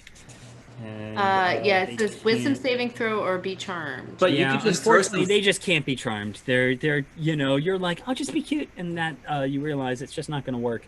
But you can still strike a cute pose if you just want to blow some tiny rat brains. Like, they're like resistant to physical damage, but she deals psychic damage. That's which is right. Cute. So that's Yeah. actually a pretty good move to just do some cute overload, right? Can I be like a cute lady rat? Sure. Is that a thing I can do? Like, be like. I don't see why not. Whatever. So Be like, hi, hey boys. I have a bikini on. Oh, you're getting your Bugs Bunny on. I don't know. Yeah. I appreciate it in concept enough that I'll even give you advantage on the attack roll. So go ahead. Wow. Because Oh, you're wow. doing the whole, I mean, again, I'm, I got to give some credit for that. Roll Okay. both of those. Okay. She's rolling 2d20s, folks. Ha! Okay. That's an 11 and a 4 plus Oh my. 5, right? So Well, that'll do it. 15. They're not hard to hit, so roll your damage, and again, it's full damage, so that's good. I think it's D10 plus 3. So a d10 plus 3. Numbers, What's the people, one? it's exciting. 1 plus 3 is 4. It turns out you are not very convincing as a You're not a creature. sexy rat. You're not a sexy know, rat. They try. The tail. I don't have that like flappy tail. That weird. Like, So Lizardy tail? they sweep over, and there's a ton of them. So they are crawling all over 5, Beans, and Racket. sorry. And they are just trying to gnaw on all of you. Yep. And they have a not great actually. So they miss Beans, but they do get Racket and 5. So 5, you take 5 points of damage. Tiny little rat bites, and they're all over you, and it's just gross. And Racket, you take 6 points of damage. 6 points of damage, you said? Sorry. Yes. Sorry, I was shutting down my feel like Discord. You are It's too covered beefy. with rats, and they're crawling and squeaking. And it is your turn, Racket. Okay, Racket is very upset to... Okay, why is Discord still making beeping noise on my computer? I'm gonna ignore it. So Racket has been attacked by a swarm of rats. Racket is very concerned about his friend Beans, but Racket feels like the best thing he can do is to attack a swarm of rats. So I'm gonna do an unarmed strike towards one of these swarms of rats. So that's that's a 6 plus 5 is 11 to hit. That does just hit. There's a lot of Sweet. them. Okay, so I'm gonna roll d6 plus 3 for damage to. And you actually have the ability to choose, like, are you scratching or punching or slashing? So, like, what kind of attack are you making here? It's definitely I start out with a slash. Okay. Yeah, it's definitely claws out slash. How much? Claws out, claws out. Talk to the claws. Yeah. How much damage?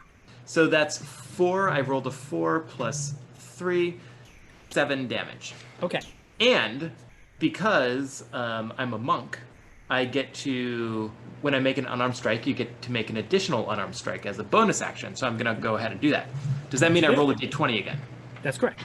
Okay, so I'm going to roll another d20. That is a 16 plus something, so I'm pretty sure I hit. Totally hit. You need an 11.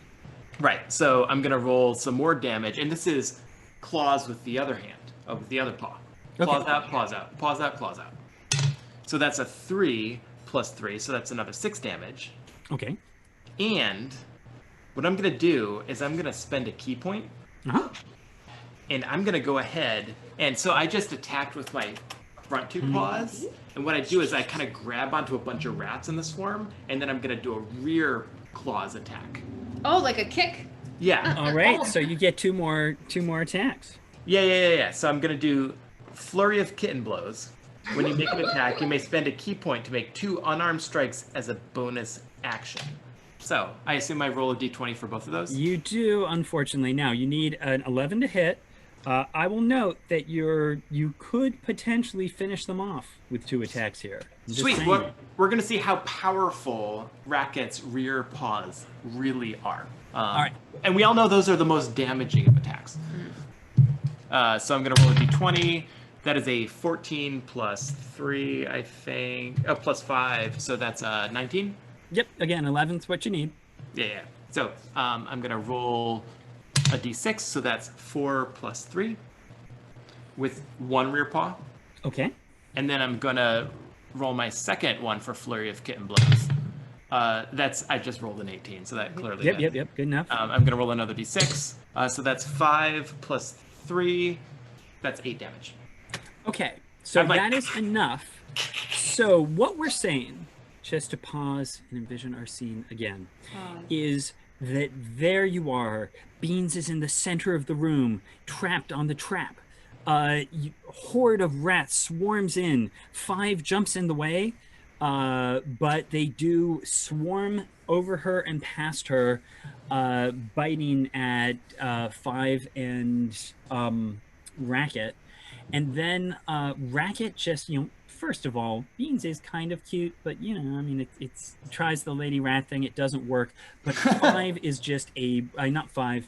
Racket is just a whirlwind of destruction, and you are just scattering rats, bloody rats, across the room, painting the room in rat guts, and within a mere 6 seconds, striking with every claw and paw, you are standing quietly and peacefully in the midst of a room of bloody rats. With like a namaste, like.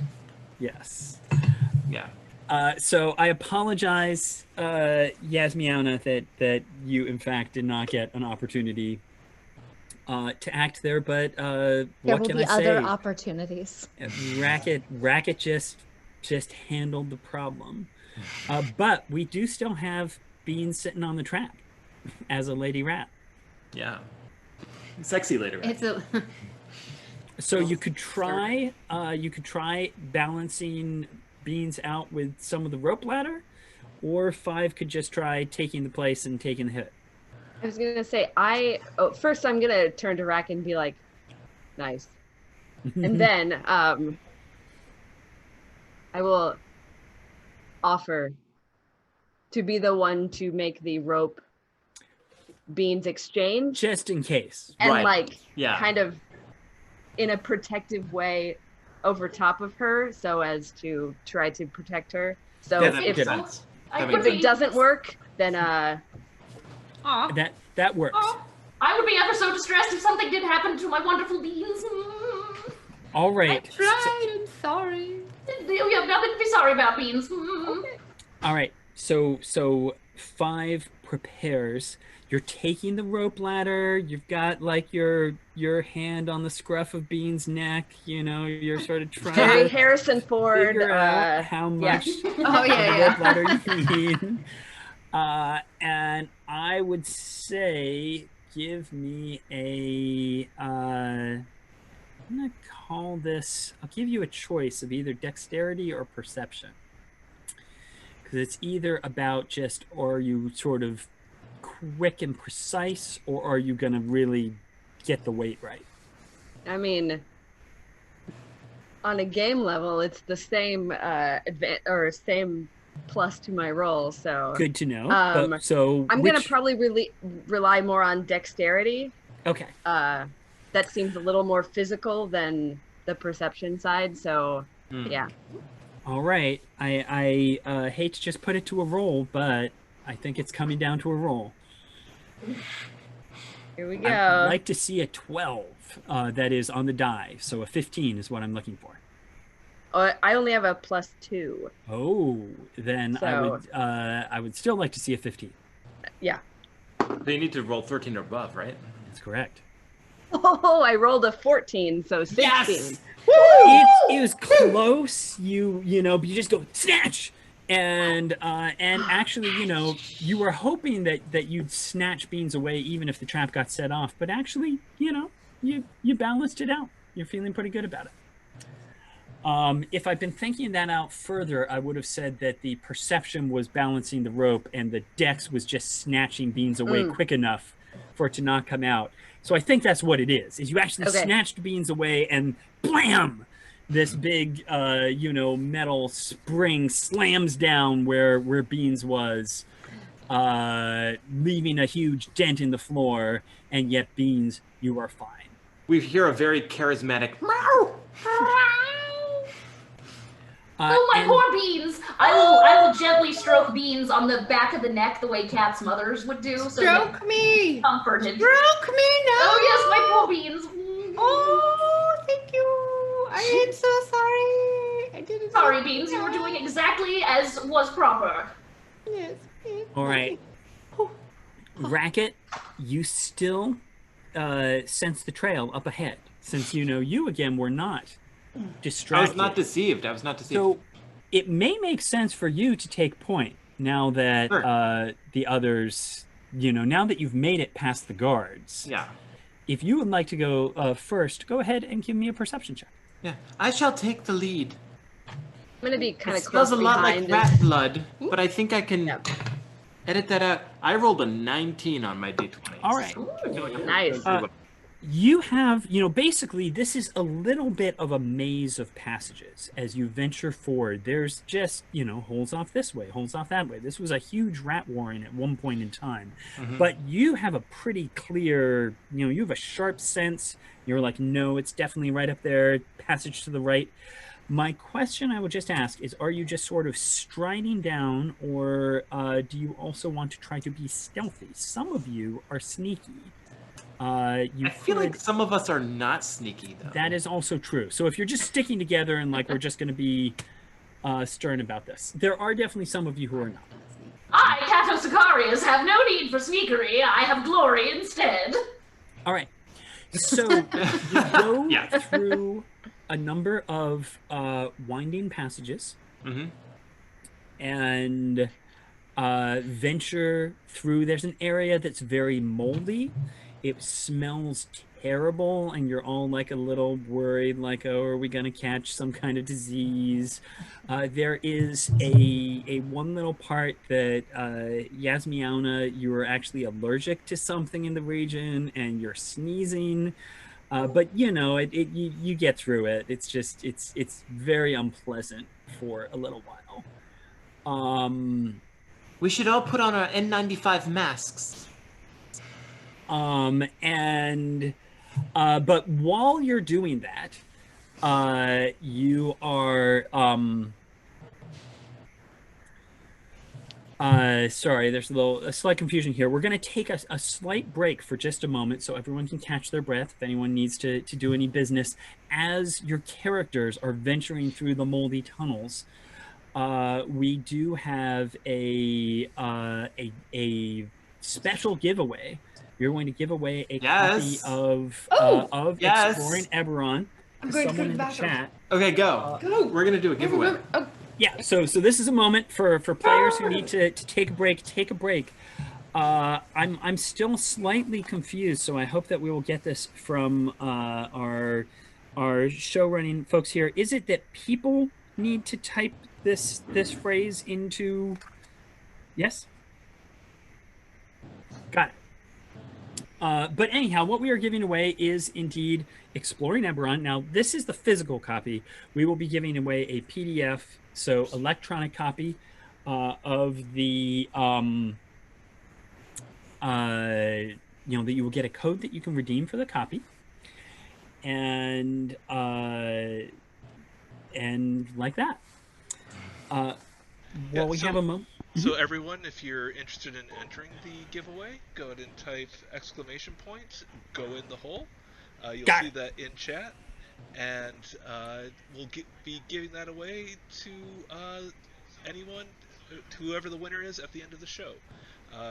We'll need to message you directly either in our Discord, or we'll figure out something when we have the winner if you're not a member of our Discord.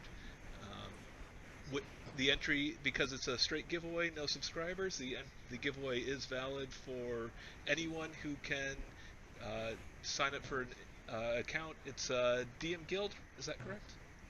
It's the DM's Guild. You would have to sign up for an account, but there's no cost or anything like that.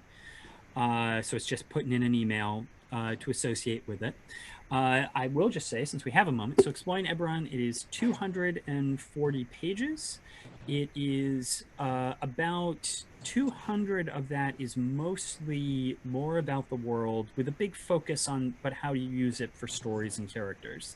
So it talks about the plains of Eberron, about ocean and aquatic civilization, about the unique races of Eberron. So there's a lot of material there that whatever system you might be using it applies to.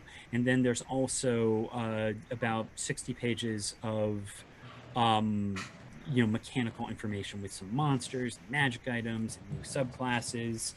But even if you don't play D&D, it might be fun to read it. Meanwhile, And what else do players need? If do they need Is this a supplement to D&D? Is this a standalone? This is a supplement, so it is a source book about the world of Eberron, and so with that in mind, it is designed for use with 5th edition of Dungeons & Dragons, but as I said, a lot of the lore that's part of it, really, you could be playing any fantasy role-playing game, and you could work some of that. And are there other Eberron books, or is this the Yes. first one? Oh, no. So there are dozens of Eberron books. So if you go to the DM's Guild, they first of all have all the Eberron books from 3rd edition available there. For 5th edition, there is a book called Rising from the Last War, which I'm a little embarrassed I don't have a copy of right down here. And that basically is the primary setting book for everything to do with Eberron. And then Exploring Eberron sort of adds to that and expands upon it. Okay, before I give you any more questions, do you also need to take a break? Oh, no, I'm good. Okay. Can you tell us a little bit more about the world? Yeah, so Eberron is not a cat-focused world, so, we are not really displaying it well, as it were. But it is based in Dungeons & Dragons, but it's a setting where we wanted to say, what does the world look like if the magic of wizards, basically wizards using a form of arcane science, what if that was worked into civilization? What if you had society where magic sort of advanced as a tool that drove the world? And so you see magic worked into sort of all different walks of life, from communication to entertainment to warfare. Another aspect of the setting is it very much tries to grasp both sort of pulp adventure, Raiders of the Lost Ark, sort of over-the-top action, while also bringing in sort of noir intrigue. Things aren't always what they appear. There's, espionage and mean streets and things like that. And a lot of noise outside. So it is, again, a fantasy Dungeons & Dragons setting. It has elves and dwarves and all of those things, but it puts sort of twists on them that, it's not your Middle-earth, and adds, again, a lot of ways in which magic is incorporated into everyday life. And if we like Eberron and want to see more of what you're doing, is any other products you'd like to talk about? Well, I can just say that if you're also just like, I just want to know more about this in a concept, my website is keith-baker.com, Keith-Baker, and I post all sorts of stuff about Eberron on there, so you can always check that out. Just as long as I'm sitting here talking about myself, I'll also say my company is Together Studios. That's TWOgetherstudios.com. And we are working on a game based on the Adventure Zone. We also made a game called Illimat and a game called Action Cats, which is a storytelling game about cats. So that's how we all get back into here. While we're taking a pause, should anyone else want to talk about anything else? I feel like, Sure. Yeah, we can jump in and talk a little bit about. Yeah, talk. Are we paused? Are we? No, we're not muted. We're not even muted. They just started Yeah. talking about all this stuff. Okay, never mind. Yeah, no, I just wanted to jump in and say that. Good. Oh, okay, good. Thank God. No, I just wanted to say, while we're taking a brief pause here, everyone, jump on, submit to get this free copy of Keith's new book. It's really exciting, and also thank you so much, Keith Baker, for being here with us. I also want to say thank you, Damsels of Dorkington, for playing the game, and I want to say thank you to Melissa for playing some music, and I want to say thank you to Daniel Neruda for technical directing and producing and doing all of the stuff that you do. Thanks so much, Daniel Neruda. What else? join us next week when we are back to our regular shenanigans. Wait, but we're still continuing right now, right? Oh, yeah. No, we're not. Oh, next week, we're going to have physicists. Okay, well, see, I was wondering because next week is Quarantinapalooza 21. I was assuming it was going to be Drunkpalooza. Because, you know, you can... That is every single week. That's every single week. Fair enough. Fair enough. No, next week we have 2 physicists coming on to do the Ask Me Anythings. I believe Kim Smith will be back. She is in Florida this week. She is not a physicist, but she's going to be asking. She's a marine biologist. Basically, she inspired us to get some physicists She's like, on. Kim Smith was like, I want to know some things about time. Who do you know who know things about time? And I was like, yeah, we might know some people who know things about time. So we got a couple of awesome physicists on next week to talk about time and stuff. So that's what's going on next week. Do we know our musical guest yet? Nope.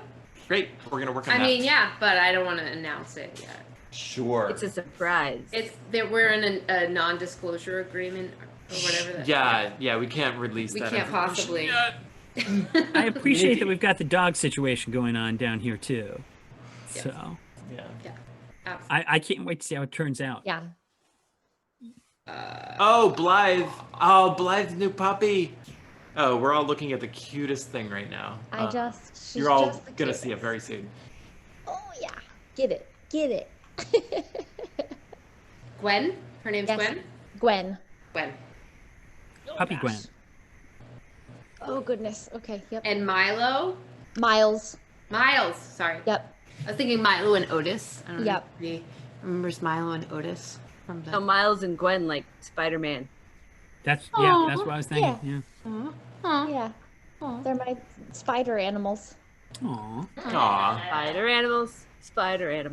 Yeah. It's Spider-Gwen and then Miles. Oh, I got it. Yeah. Into the multiverse. I got it. I got it. Bonk Yeah. bagel. She comes with a theme song. It just goes Spider-Gwen, Spider-Gwen, Spider-Gwen.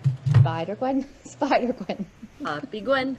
Puppy Gwen. Well, I'm trying to remember. Someone wrote a song for Sensei Ping that It used has it. the right So number of syllables. it Right. was Sensei Ping. Sensei Sensei Ping. Ping. He's a little pug-like thing, and I can't remember the whole thing, but I remember it was, can he jump on a chair? Oh no, I can't remember. Can he jump through the air? Take a look on your chair. Was how it went. But anyhow, I will find it someday, but not today. Anything else before we get back to the dramatic conclusion? I don't know if anybody else was aware, but apparently today is International Cat Day. Oh. Well, Oh, okay. I had no idea. I've heard that before. That's why we did this. That was the point. Of course we were aware. No, that's was all right. planned. We planned it. It was Well all done. planned out beforehand. Right. That was more about I couldn't remember if someone had mentioned it already, so I just We're so clever. yes, and drunk. And Hey, I have a quick question. Let's say that someone watching this who has never played Dungeons and Dragons is inspired to do so. Like, what's a good starting point for that? Like, what do you do if you're like, I want to play Dungeons and Dragons because these people are having so much fun? Well, it's a good point. If you have never played before, there are certainly simpler games to start with.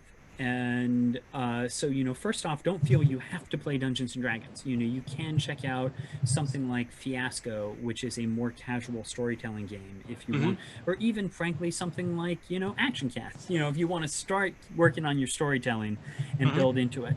I believe that Dungeons and Dragons does have a boxed set. It's like a red box that is specifically this is a starter set that has everything you need, like a simplified version of the rules and an adventure and all ready to go. They do, and I have that, and I have played it, and that's how I got started on 5e and Dungeons and Dragons in general, because this is 5e is where I started. But yeah, and so that's certainly that's sort of the product that is made for that. This will help you get in, as opposed to just grabbing a book and being like, what do I do?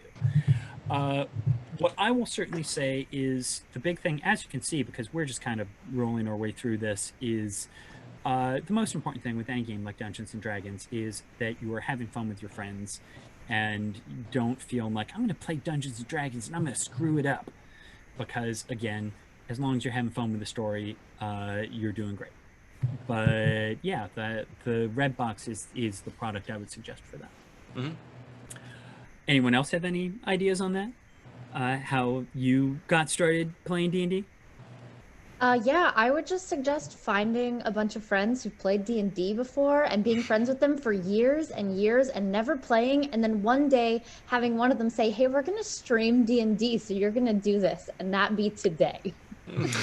That's a good plan. That's right. We are it's a popping slow Blythe's There's the- D&D cherry tonight. You know what I was so excited about, and I wasn't going to talk about it, but I feel like Blythe has like resisted playing D&D for as long as I have known her. She And has her last- reasons.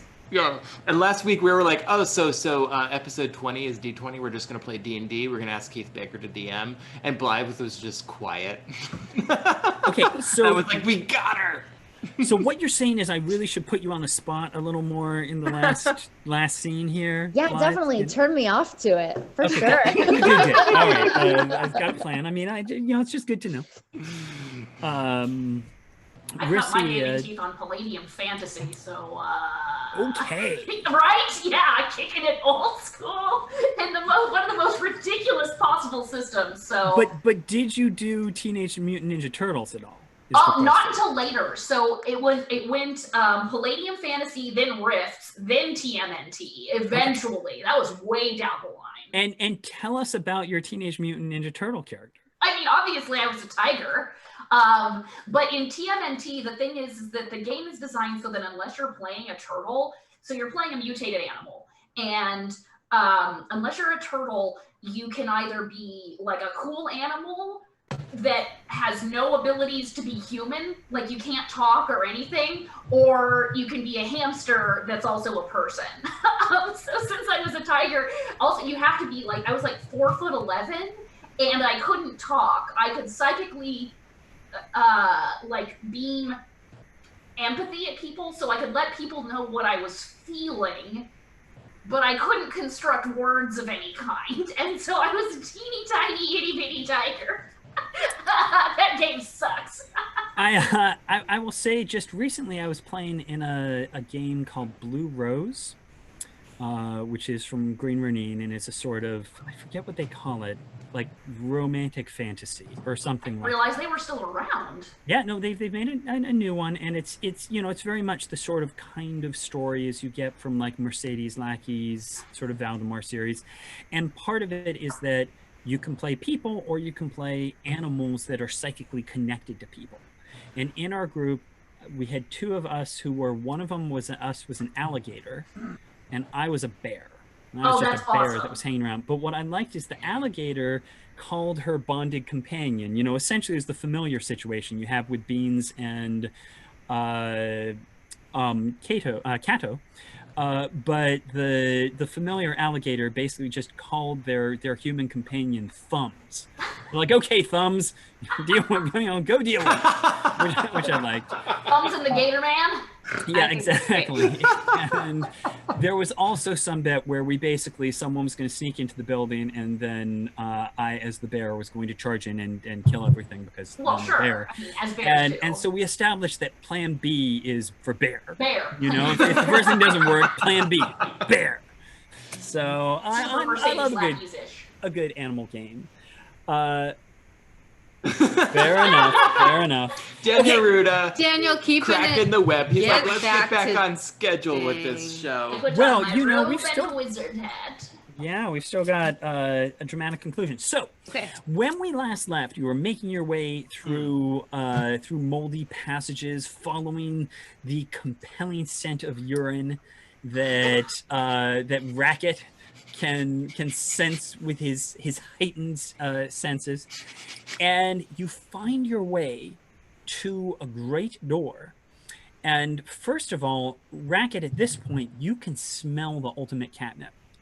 And I will say, actually, give me a Constitution save, because it's pretty powerful stuff. So this is where your heightened senses actually kind of are a little. Yeah, so I don't have a saving throw for that, so it's just my. It's just your modifier. Constitution score then. So that's a 13 plus 2, that is a 15. Okay. So basically, the point is you can smell it, and it's very powerful, but it's not like overwhelming to you. You're maintaining your composure. Yeah. But there is a door. You're quite confident beyond this door must be the sanctum of Meownius Catgar.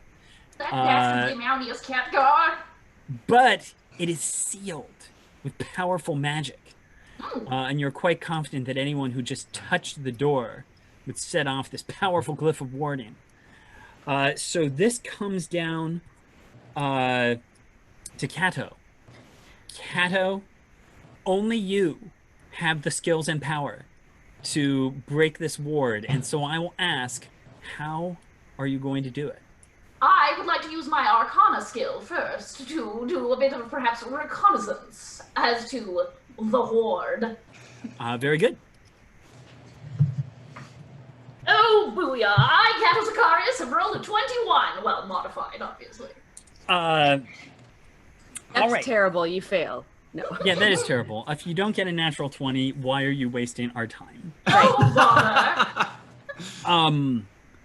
All right, so what you can sense is that the door is just charged with mystical energy.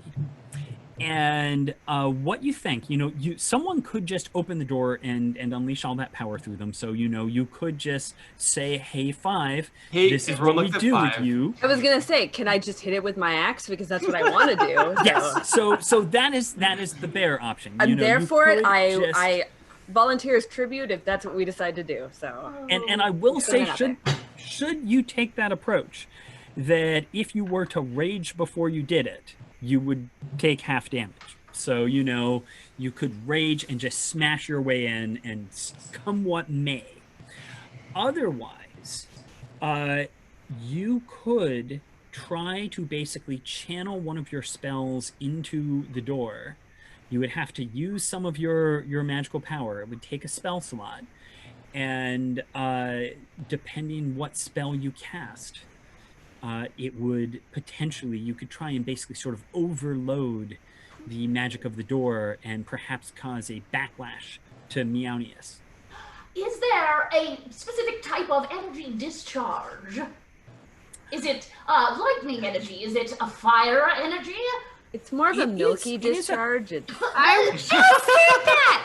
I went. I milk, said I love milk. She said yeast. You said milky discharge. I mean, milky. Again, it's cream. I was just less specific. That's all. It's fair enough. Yeah. You feel that it is cold energy. Oh, well, I have just the thing for that. This is not the sort of situation that one must take with a slack attitude. Oh my, no, I'm going to burn a 2nd level spell slot for this. Mm-hmm. And so, go on. No, you go on. Oh, yes. So, if it is primarily cold energy, then I, Cato Zacharias, am going to use my Dragon's Breath spell that will allow me a short 15-foot cone of fire damage to overwhelm the cold. This is an excellent plan, and if it works, just as a note, the way Dragon's Breath works is you keep the Dragon's Breath for a minute, so you could charge in and start breathing fire on stuff if you want. Lovely. So much fun. So go ahead and roll the damage for the spell. Do it. Very well. That would be... Cato Zacharias! Cato Zacharias. I'm rolling 3d6.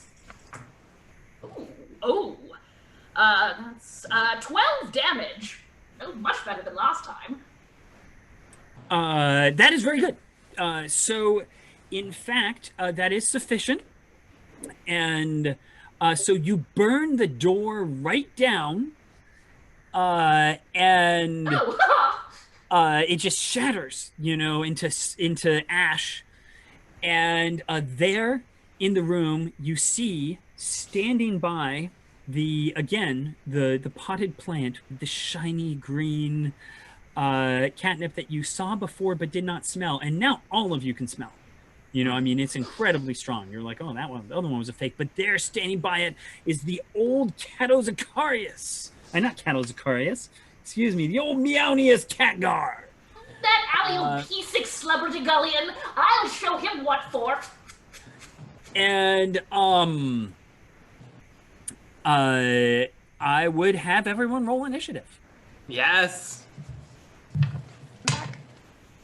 Yep, that's about right. I am on tonight Okay, what for you got? initiative rolls. What you got? 5. Where's the 19. Yeah, you have not rolled under 19 in 3 No, initiative checks. I know. Kato. A 12. Steadily improving. Ha! All right. Beans. 5. All right. Meownia. And yes, Meow. Total of 7. 7. Racket. Also a 12. Okay. So there, before you, is Meowgar, and he says, "You, Kato Zacharias, how dare you interrupt my ritual? But you are too late. In just a moment, I will consume the power of the ultimate catnip, and no one will be able to stop me." And he grabs one of the leaves and starts chewing it. Oh no. And 5, what do you do? I think I just fucking rush him. Okay, are you gonna rage? Yeah, I am. Rage! All right. I don't know if this puts me in the dragon's breath. 5. But it doesn't matter. I'm still gonna do it. So, Okay. but as I'm raged, Remember, I'm I can resistant. spell around you. Yes, that is true. Okay. Yeah. All right. It doesn't matter. I'm gonna do it regardless. So, He walks through the fire. So you charge in. yeah. And axe are you held being and- reckless or not? No, I'm not being reckless. But I am being full of rage because that's sort of how I live. APR, I always appreciate it. raging. Yeah. Yeah. So I'm gonna try to hit. All right. Go ahead. Ugh. Why do I use all my good rolls for initiative but not for damage? That's a 12. That's a 12. All right. I have a +5, and that's a 12. You rush in, axe raised. You bring the axe down, and Meownius raises a hand, and just a burst of green light, like a shield, just deflects your axe. And you just didn't strike with quite enough force to cut through it. He cackles. You are powerless before me. You realize he's holding a wand, and he says, "I have the ultimate weapon."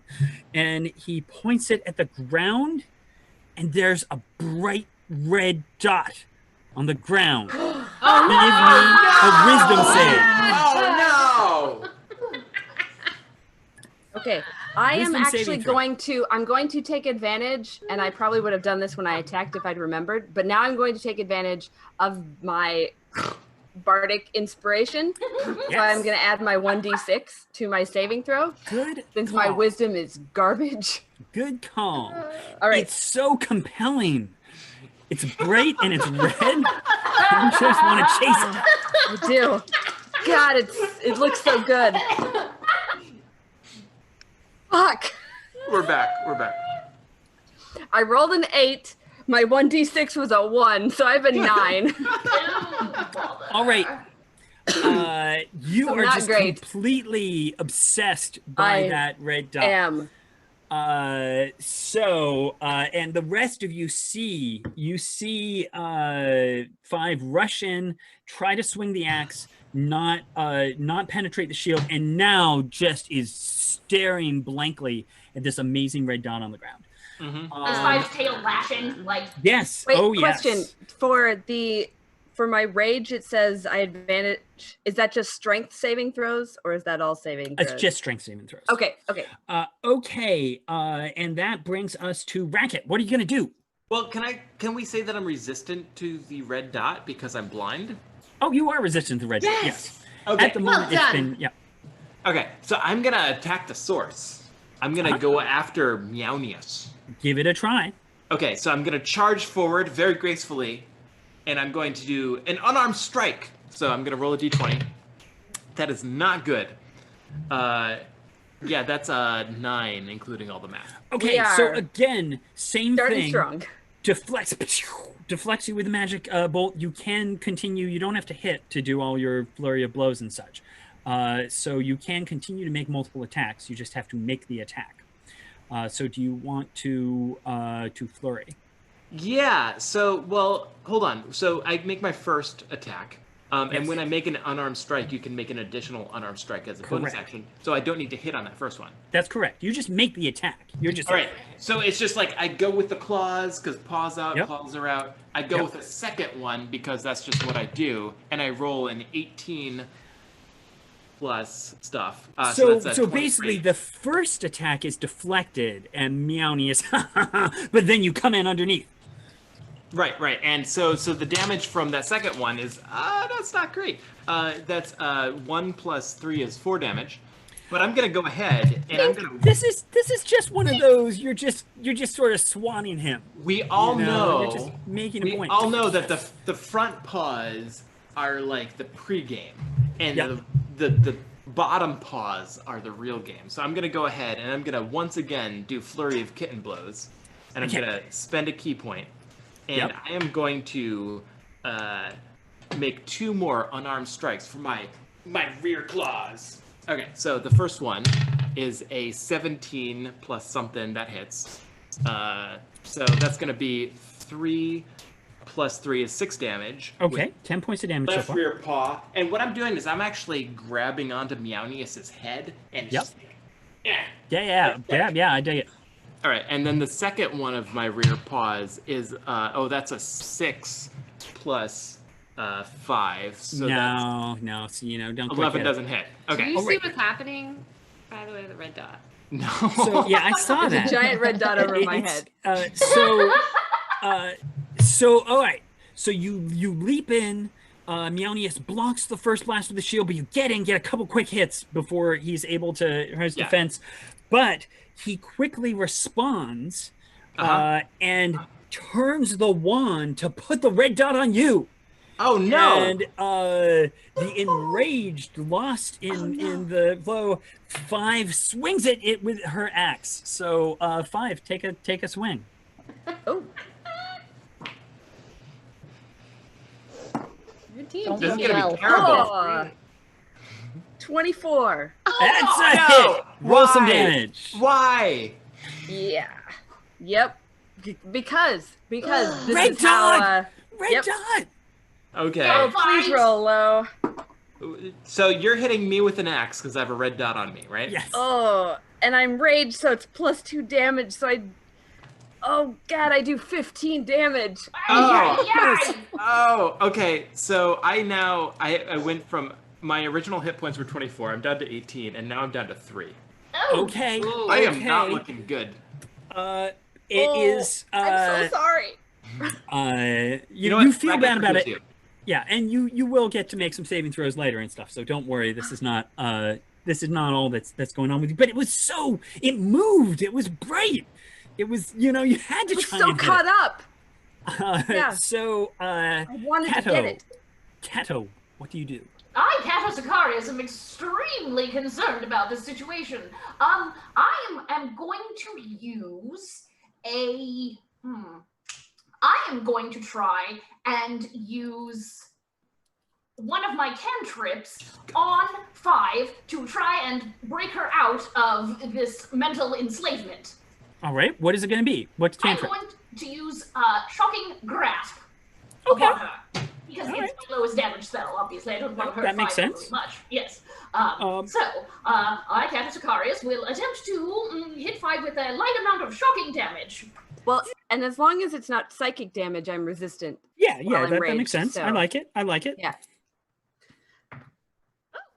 So that's a 15. It's good enough. I'll give it to you since it's a weird situation. What I'd say is just roll the damage. Oh, right. That is a 4. 4 points of lightning. Okay, so that means So 2 points of damage gets through. And what I would say is I would like you, 5, go ahead and give me an immediate wisdom save with a +2 to the roll. Okay. I feel like wisdom is not your thing. That's true. It's not. Yeah, that's an 11. All right. You're trying. You're No, almost there. sorry, I don't have a plus. That's a 9. That's a 9. I don't know why I was adding 2 because it's a 9. No, he said add 2, right? No? Oh, okay. Yes. I that did was- say to add 2. Oh, yeah, you no, did. The, Okay, the 2 that's is why I the added shocking 2. damage. So 11. Right. The shock, did Yes. help a little, but not quite Right. enough. Yeah, no. All right. Is there anything else you would like to do, Kato? Because you could also make a speech or a statement if you want. 5. I know you're somewhere in there. I, Cato Sicarius, am practically sure of it. All right. Well, Meownius says, I always was better than you, Kato. You're powerless against my ultimate weapon. All right. And that brings us to Yasmiana. Keith, you're such a good villain. The hat. I think that I would like to attempt to heal Racket a little bit. We're in a dangerous spot here. Racket would appreciate that a Yeah. lot. So there's a couple different choices you can do. So just to talk over possibilities, you have 2 main healing spells. One, Cure Light Wounds, does more, but it would basically be your whole turn. You could step up, heal Racket. That'll do the most healing. Your other option is Healing Word, which you can do from a distance. It doesn't heal quite as much, but it also doesn't take your full turn. So if you, for example, wanted to cast one of your other spells as well, since I'll go ahead and say we only got 16 minutes here, this is it, if you wanted to, if there was another spell you wanted to use as well, that would be you could do both of those, do a little healing and something else. So what would you like to do?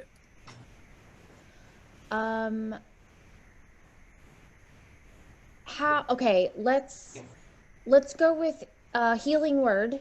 Okay, so that's just an automatic. You just do it, and it's, I think, 1d4 plus 6. 1d6 plus 6. 1d6 plus 6. Yes. Right. Hey, what's the word? Yeah, what is the healing word? The healing word is flagell.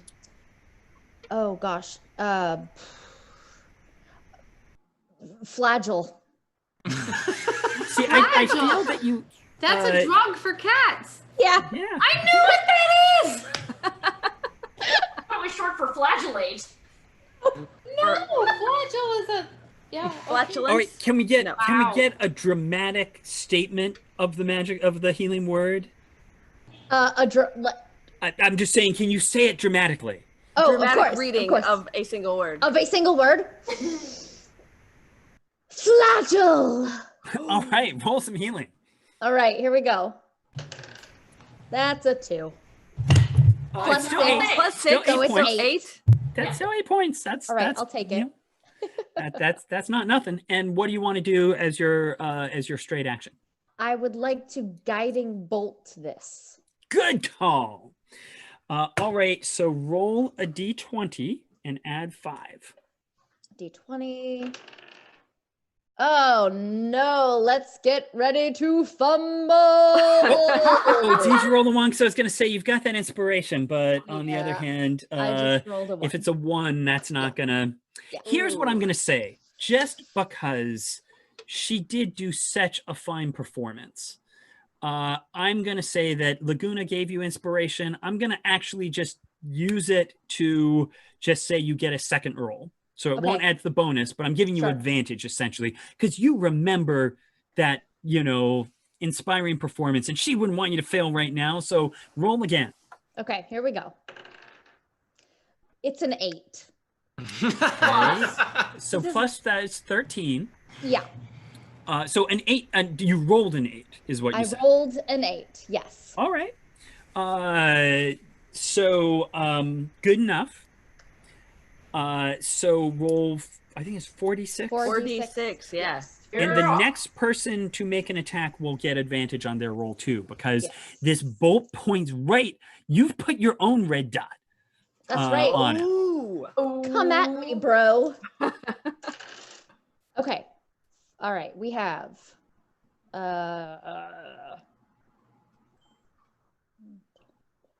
14.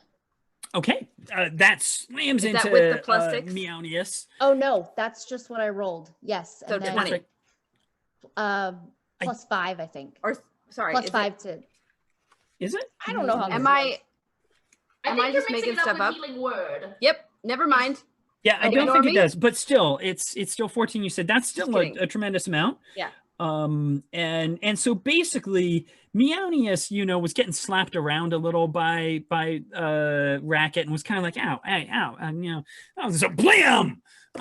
So that's a powerful blast that knocks him back. He is furious about that, and he does have one more reactionary action, and he directs the red dot onto you. No. Oh, so, no. Okay, go for it. Go for it. 5. Hey, how much did Racket heal by the way? 8. 8. Was it 8 or 10? 8. Okay. Okay. Yeah, cool. I'm back up to 11. Great. Okay, go 5. I rolled a 2. Oh, Thank you. you are able to resist the lure, and But I kind of wanted to. Yes, but- very good. And that brings us to Beans. I just fed some kittens. What have I missed?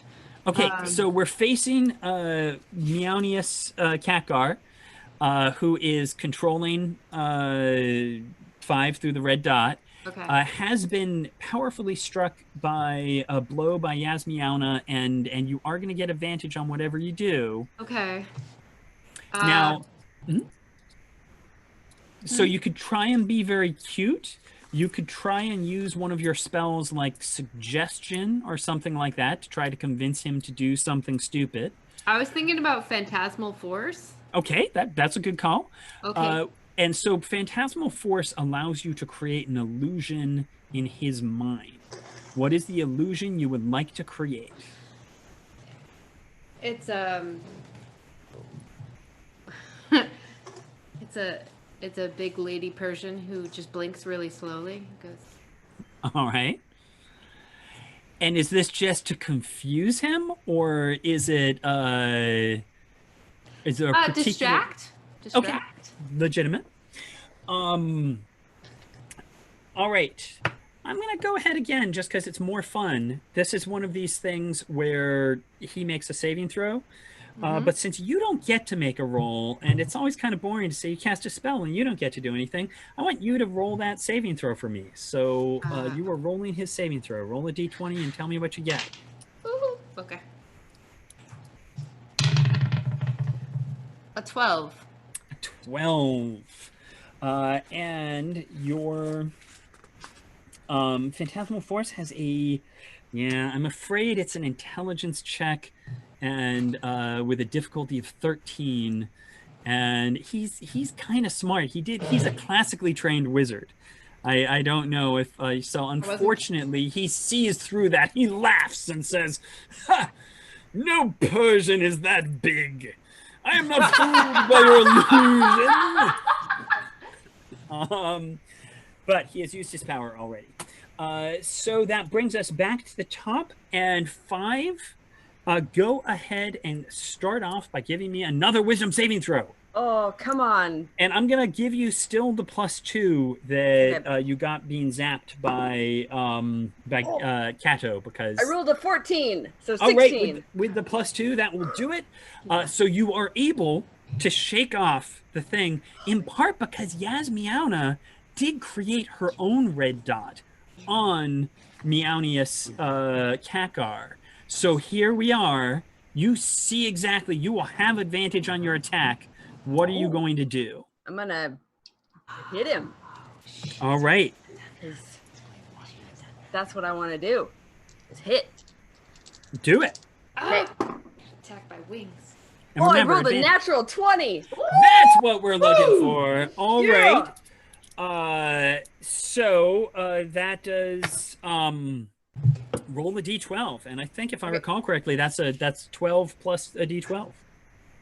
So roll twice, or just double the roll? I think it's actually, you're right. I think it's just roll twice. So Okay. yeah, go ahead and roll twice. Make it up. Sorry, it's been a little while. 11 and 6, so 17, and then I have a +3, so 20. Okay, +2, so 22. So here's my question. What does it look like when 5 brings down Meownius Catgar? Describe this scene. All right. So 5 is pretty pissed at this point because she's just been made to attack one of her friends and she's realized it. So she just locks eyes on Meownius and swings her axe and chops right across and gets him right across the neck. And the head goes flopping off like the ball of yarn that we saw earlier. Oh, the head rolls across the room, ends up landing in a corner, and he looks over at you for a moment and just says, "Oh, how undignified."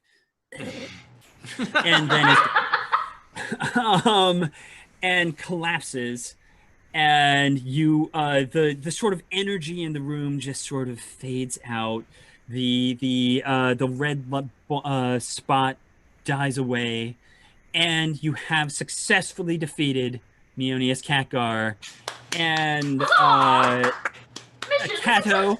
Kato, you can claim the wand of the red dot if you want. Oh, I totes will. To use it for good, of course, obviously. Of course. And Racket, you have found the ultimate catnip. Oh, good, yeah. Well done. And you, even from here, its scent brings you a sort of sense of relaxation and oneness. I shall bring this back to my tutors, and they shall be so proud and give me good grades. Exactly. Are you an orphan? Yes. And yeah, I'm an orphan. What do you think I am? I don't know. If you were an orphan, you'd sound like an Racket, orphan. like, watch your step as we exit because we don't want you to have a nip slip. So. Hey-o. Very good. Well done. But by boo, I mean yay! The whole game was leading up to that. Yes. I will say, Kato, do you have any final words to say to the fallen corpse of your old rival? Oh, That I think you hairless weirdo! I, Cato Sicarius, have at last triumphed, obviously with love help from Cato Sicarius' friends, in goodness and glory. Congratulations. All right. Well, congratulations. You have won D&D. And You won D&D. I ask you that won every week Dungeons you and play Dragons. D&D. She's I'm like, like, did did you you win win? this week? You And he did never it. wins. And now we won. It just, so- you're terrible. You have a terrible there you are. Kittens have slain Dungeons and Dragons. And thank you so much for playing. Yeah. Thank you so much. That was so For fun. hosting. Thank you so much. That was so much fun. Yeah. I'm very glad that Racket did not get killed Me too. by 5 in the Racket red dot. was so close. I know. I'm so sorry. He was 3 hit points, which means he would have had to like roll 3 times for like dying or something. But you know, it could have been fine. And I gotta say, since we've got the screen up here, I'm very impressed. The work we did here, getting all the characters. This was using the Hero Forge miniatures, who I have to say have actually made some awesome miniatures of the characters from Exploring Eberron. But I'm very impressed with the work the group did here to bring their characters to life. So thank you all so much for taking the time to do that. Keith has been working on this all week. Yeah. Because I don't know how to use Discord much at all. But every time I got a little ping ping and Discord was, I was like, Keith's been working on this thing. And So like, we were like, hey, Keith, could you DM a game for us? Because it's episode 20 and like D20. And Keith was like, yes, you're all cats. And we were like, we are so on board for this. yeah. Thank you, Keith. I know this was a lot of time to take. Well, it was fun. I'm sorry I didn't make you all sing more because, you know, being cats, we could have done more of a cat-themed, episode. But I appreciate everyone jumping in and Rissy in particular, outfit on point. I'm just saying. Thank you so much. Yes. All right, but thank you so much, Keith Baker. Thank you so much, Melissa Lusk, for playing music for us. Thank you so much, James of Dorkington. Thank you so much, Andy Naruda, as always, for technical directing and all of those things. Do you think we'll come back to this game? Well, hold on. Keith, this Good. was awesome. Because I had so much fun. I would absolutely do this again. Well, I will definitely say this was thrown together in the space of a couple days to do. If we have another opportunity, I'll even make it a little better organized. But yeah, I would love to revisit it at some point. Let's find a time. Dude, we are doing this show till people tell us to stop, or we can just go out in public again. Oh, I was going to say there's a vaccine. So there's absolutely more Okay. opportunity to do this. But- and I love that so But much. I will say, if we're going to play another game, the 5 of you will have to figure out what the name of your adventuring party is. So you're going to have to come up with a cool name for your group of adventurers. Okay. So that's the challenge. Okay. The name of our party is... We're gonna wait. This could be like Think it over. Take some time. It could be like every 10 episodes. Like we could be like a 20, 30, 40, 56 when we're quarantined for 60 weeks. Yeah. Right. A year from Okay. now when we're still the name of our to Cameron. the name of our party is Muse Traveler. No, Pretty let's good. talk about this. Wait, Yeah. Well, everyone, I think everybody gets a vote. I'm not. We're not taking this right now. we'll get back to you. Absolutely. Anything else in the? We still got a couple minutes here. Anything No, I just want to say, everyone go buy Keith's book. Yes. His new book. Everyone go buy it. Everyone go buy every single other game that Keith makes, because I've played most of them and I love most of them. And Illimat is Which still... ones do you not love? Well, I've never played your... I want to know. What's your deck building game? I've never played that. Phoenix Dawn Command, I think. Oh, no. Oh, No, that's you mean not what I'm... No, I Scott played Pilgrim? Phoenix Dawn Command. What? Scott Pilgrim? Yes, I've never played Scott Pilgrim. Fair enough. So I don't know if I love it or not. I've played Phoenix Dawn Command and I loved it.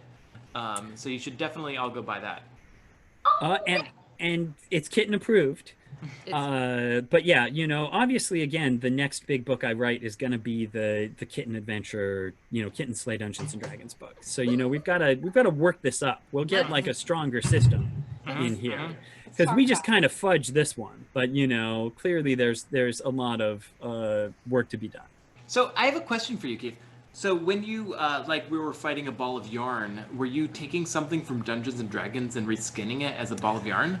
I will admit, so I had a couple ideas early on where I was basically like, oh, there should totally be a ball of yarn, because what's more compelling to fight than a ball of yarn? Nothing. I will say yes, for people peeking behind the screen, there was a creature called a gibbering mouther, which is what I actually was using for that, and that's why people were making will saves, because hey, if it distracted them, you were distracted, but so yes, if I had had more time, I might have completely made up an entirely new monster, but no, I was in fact reskinning some existing stuff. That's brilliant. Anyhow, thanks so much for having me on here. I had fun. All right. All right, thank you so much, people, lot of for watching. Thank you so much, lovely folks, for playing with us, and thank you so much, Keith, and thank you so much, Daniel. Should we just sign off with like a... No, look a meow. Yeah, exactly. We're gonna do Or catters. I don't know. Some yep.